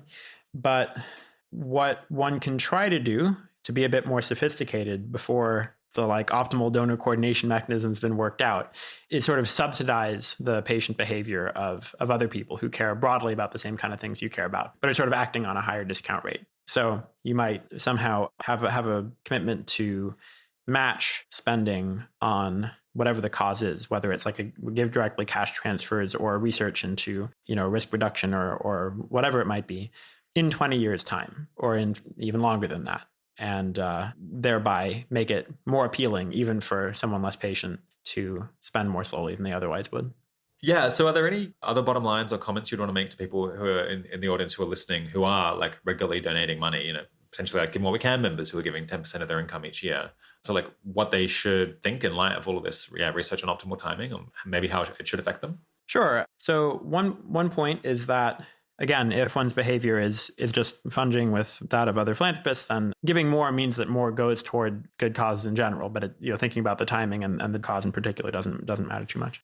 But if what you're doing is actually making some counterfactual impact, I think the common practice of just giving a certain percentage of one's income each year as one earns it is almost certainly wrong. It would be like a really weird edge case for that to be like the best schedule in which to give. Either you should probably think that we're spending too slowly, in which case you should give as much as possible now. And that is sort of borrow against yourself, right? So give, 20% this year so that you have less to save for yourself for next year, for your, you put aside more for your retirement next year. Or you should just try to save up if you think that collectively all the funders of whatever you're putting your money to are spending more quickly than they should. So that's one takeaway. A second one is that if you want to try saving money for a while, but don't want to run the risk or want to minimize the risk of just getting more selfish and spending it all on yourself, something you can do is set up a donor advised fund. So this is a fund that you put the money in, you get to control what charitable cause it goes to, but it has to go to something charitable. You can't withdraw it for yourself. And the money grows tax-free while it's in there. So yeah, it grows at a faster rate. That's the second takeaway. And a third one, which relates to the career point we discussed earlier, is that you might think that money has just more value in general. Philanthropic money has more value than it might otherwise have seemed. I think people in the EA community talked a lot more a few years ago about earning to give and about like the good that can be done with one's dollars. And more recently, with that arrival of open philanthropy and other rich value-aligned donors, the discussion shifted very heavily in the direction of what one can do with one's career instead. And if one, I think, remembers that this like temporary imbalance won't last forever, right? That in time the money will get turned into hours and money will become very useful on the margin again. The value of earning to give starts seeming higher after all, right? And maybe there's quite a lot at stake when one makes that extra, 100,000 or a million or whatever and puts it in that fund to just slightly sort of bend the course of history far down the line. So that actually leads really perfectly into the next section that I was going to talk about. At the beginning, we said we're not going to talk about careers, and we've mostly done that. They've come up a handful of times. But it'd be interesting to focus now on what implications does this overall mindset, this patient mindset, have for people's specific career choices. I guess you're saying because of the ability of money to potentially compound for a very long time, it potentially weighs in favor of earning to give relative to other things. And I suppose, you're also saying, well, we may not have so much money relative to the people involved forever. And so that also points in favor of earning to give. And of course, one of the big differences here is that people die in a way that money doesn't. And that's potentially one of the big disanalogies here, is that you can't save up you as a person indefinitely and then spend yourself in 300 years. To some extent, you're compelled to spend a certain percentage of your time each year, of the time that you have left. And your kind of career capital, all of the skills that you've learned, die when you die as a result of aging. Are there any other kind of considerations we should highlight for how, the person case is different than the money case? No, I think those about cover it. Yeah. Okay. So points in favor of earning to give, I guess, might also point in favor of, collecting career capital or trying to build up your credentials and your skills very aggressively early on. Potentially, if there was a trade-off, if it's the case that kind of the job that allows you to have the biggest impact when you're 22 doesn't teach you that many skills, and there's some other job that doesn't have almost any impact at all, but builds up your skills a great deal and will, allow you to go further in the long run. This seems to point in favor of the career capital, patient role. Is that right? Yeah, that does seem right. As you said, it's not going to push as hard as in the money case because you're not going to be able to just skill up for 300 years or whatever. But it would skew it a bit more, right? It would mean maybe you should spend a few more years at the beginning of your life building skills because you've discounted away the value that you'll be able to produce as a highly skilled person later in life less. Yeah. So I guess that to some extent that's relying on this view that probably the present year or the present decade isn't especially hingy relative to times that might come later on. I guess if you ever do hit a moment where it seems yes, this is the hingiest year of my lifetime, or at least of my career, then maybe you want to switch out of building career capital and just go for impact in that period. Yeah, that's right. I mean, this was true in the fund case as well, which is why I thought the question of whether this century is probably the most important ever was kind of a red herring. It just depends on the life expectancy of the thing under consideration, right? Yeah. And is this going to be the best time to spend the asset for as long as the asset could be expected to last? Is roughly the idea. Within a life, it's is this a really important time in my life, or is it going to be a important one later on? Are there any other implications? I guess one that I wasn't quite so sure about is maybe this kind of perspective pushes in favor of being a generalist rather than a specialist, because you might think, well, the things that we think we want to specialize in right now, maybe we're mistaken about that. We're going to have new considerations in future. You want to keep your options open. I suppose it's a general thing in favor of flexibility potentially. And as much as you think it's not necessarily the case that we can see what the hingiest moment is of your career today, Is there anything in that direction that you buy into? Yeah, I think that seems roughly right to me. I mean, I expect, your 80,000 hours, you've probably thought about this in more detail. So I don't know exactly what the best like generalist careers are or anything like that. I like to tell myself that, an econ PhD is sort of up there. But I would say it's not as simple as pushing in the direction of generalist over specialist skills. This line of thinking could also recommend developing the specialist skills that you think would be or like could be most valuable in a really important moment if it happened to arise, right? So like becoming a constitution writer, however you train for that. Maybe it's kind of a cartoonish example, but yeah, hopefully that conveys the idea. Seems like another thing pushing in the direction of being a generalist is just that if you're earning to give, it doesn't really inherently matter what you're specializing in. So indirectly through that path, it pushes in favor of generalism. Right, seems like it. Earning to give is kind of like being a generalist. It's just you run into the problem that, a time may come when a certain skill is in particularly high demand and there isn't the time to convert money into people with the skill in question.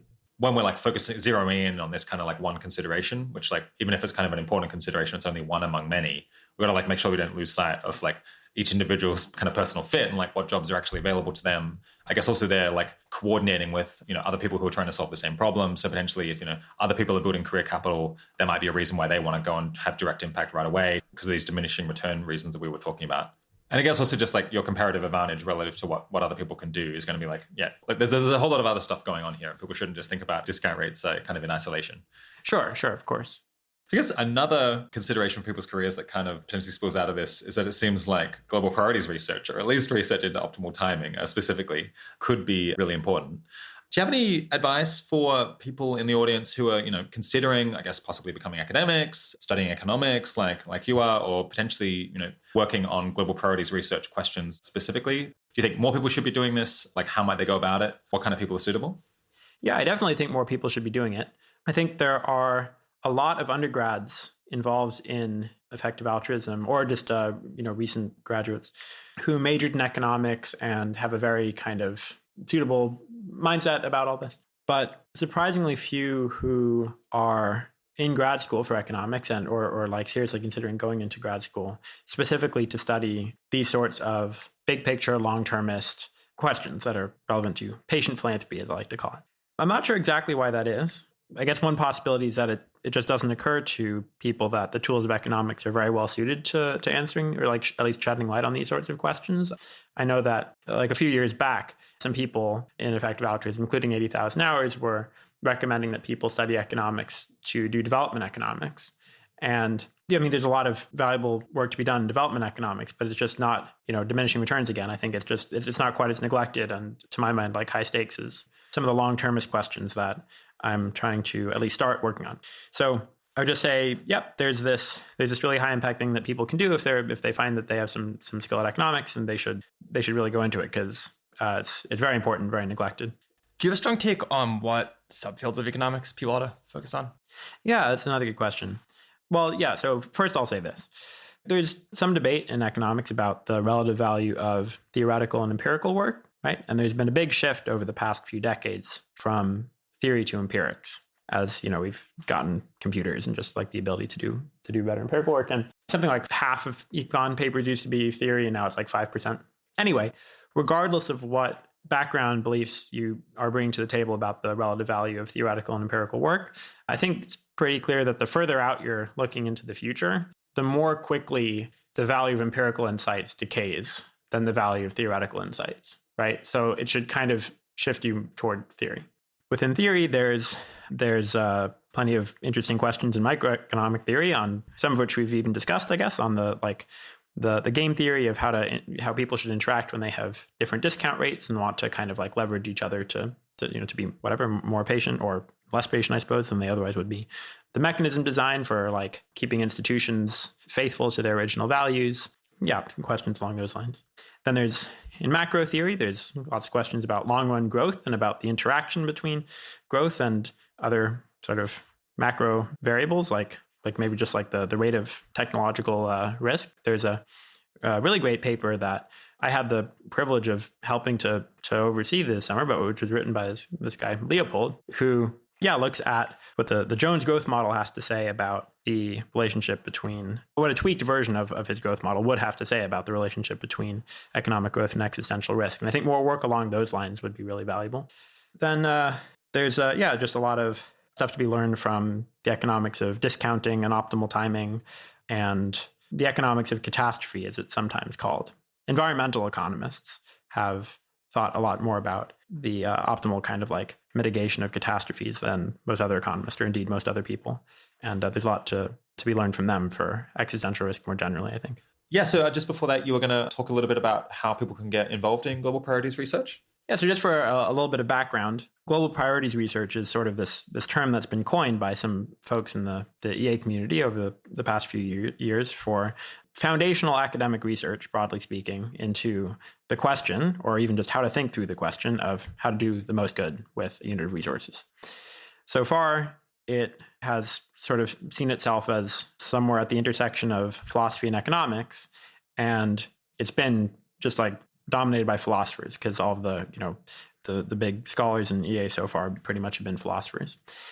So if you want to get into it as a philosopher, it's just much easier. You can come to Oxford, be advised by one of the philosophers at GPI or elsewhere in the community there.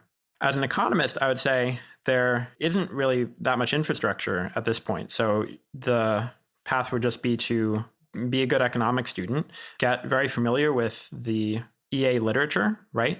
I feel like that's almost another major at this point, or like at least a minor, like having read the 500 blog posts or whatever, and knowing all the jargon. Done that, so. Is there actually a list somewhere? Well, there is a list at the bottom of the GPI research agenda, actually, cool. Just for... Oh, yeah. That was really good. And just scattered throughout it, right? So, I mean, in the references. As you're saying, it's like important potentially to like get up to speed on lots of the concepts that people involved are familiar with. Right. Indeed, like part of the motivation for GPI and for like making an academic research field out of this is to convert this informal literature into actual like textbooks and academic papers that will be taught in classrooms and be just like a mainstream established field of knowledge. But until that happens, it's really valuable to be familiar with this sort of like body of thought. And I guess just given the ways in which it can interact with philosophy, or even just given the like contingent fact of like all the philosophers that will be around if you try to work at GPI or talk with other people who are calling themselves global priorities researchers, knowing at least some of the relevant philosophy, I think, turns out to be rather important. So that's in particular, parts of ethics, decision theory, and epistemology would be the big three sort of like normative domains in philosophy. And I think that actually can be quite important for understanding why the questions that seem most important from like an EA perspective are often neglected in mainstream economics. So this, like we've been talking a lot about discount rates, right? It's like very common in economics to confuse welfare with preferences, right? Where if people like right now just care more about what happens in the near term than what happens in the long term, economists will casually say that it like increases welfare more to discount or something. And that's like the kind of like philosophy 101, like rookie mistake that would, not fly in a place full of philosophers. So I think, those would probably be like the big three prerequisites to getting into global priorities research as an economist. Yeah. Do you have any comments on the question of like what sorts of people are really well suited to going into global priorities research? Yeah. I mean, so at least on the economic side, it would just be someone who's good at economics, at least decent at philosophy, and good at crystallizing nebulous problems, right? Not just the ability to execute on a like tried and true methodology, but to formalize problems that haven't yet quite been well posed. Do you have a strong take on, let's say I'm starting my senior year in university, I'm like really talented at economics, I want to do global priorities research. Do you tell this person to like go straight into a PhD? Do you think it's important that they like spend some time doing a bunch of global priorities research before they start grad school? Do you just have a strong take there? Yeah, it's a good question. So I've spent the last year at GPI working somewhat independently on some projects. And I definitely think that year has let me clarify my own thoughts about like what I want to get out of grad school and what questions I'll be researching. That option is open to others now. There's a GPI pre-doc program that we've just launched. There's the first pair have just started. And there might be applications for that for next year opening in a few months' time. There might not as well. I'm afraid I'm not sure yet, but at least there will be the year after that. people can also spend the summer as a summer researcher at CEA/FHI, the other organizations in Oxford also doing EA research. So yeah, I think those would be the most like directly relevant opportunities for people interested in taking some time off, and like I think that can be useful. I also think it can be useful to explore a given subfield in more depth, right? So if like you're not sure whether you want to do like theory work or empirical work or something, and you can get an RA job doing one of those things, probably empirical, there are many more of those, then yeah, you should like try to get an RA job for a year or something. But you have to be careful with that, because there's a lot of grunt work jobs out there, and you could end up wasting like 2 years doing work that doesn't actually give you much information about the field that you're considering. So it's a good opportunity if you can find it, but just be careful. Nice. All right. We've been going for ages and should probably wrap up. I guess as a final question, as I mentioned at the start, you've taken this pledge to give away what's probably going to end up being a pretty substantial fraction of your income. How has this all this research kind of affected your own giving plans, if at all? Yeah. So interestingly, the research hasn't affected them at all, because this all started in high school when I inherited a bunch of money and decided I would set up a donor advised fund, right? One of those things I mentioned earlier, where you put the money in and invest it tax free, and have continued to put all my excess money, all my charity money into the fund, while I continue to think about when and ultimately perhaps where to give. So I've always kind of had the intuition that there's so much more to learn, and that there's so many opportunities that could open up that it might be better to invest. And this research is just, I have learned a lot doing it. This isn't just some sort of like propaganda, where I'm trying to like justify my existing decision. But and yeah, further research could definitely overturn the conclusion, but at least in my case, it hasn't actually changed what I've been doing. Well, our guest today has been Philip Trammell. Thanks so much for coming on the 80,000 Hours podcast, Phil. Thanks for having me, Rob. I really look forward to returning to this issue again once the research Phil and others are doing on it has advanced a bunch further. This episode being a few months old, I'm sure he has had a few further insights in the meantime already. I find it to be such a wonderful topic with so many compelling considerations on both sides. I kind of can't wait to see where things shake out in a few years' time. The 80,000 Hours podcast is produced by Kieran Harris, audio mastering by Ben Cordell, transcripts by Zaki Ulhak. Thanks for joining. Talk to you next week.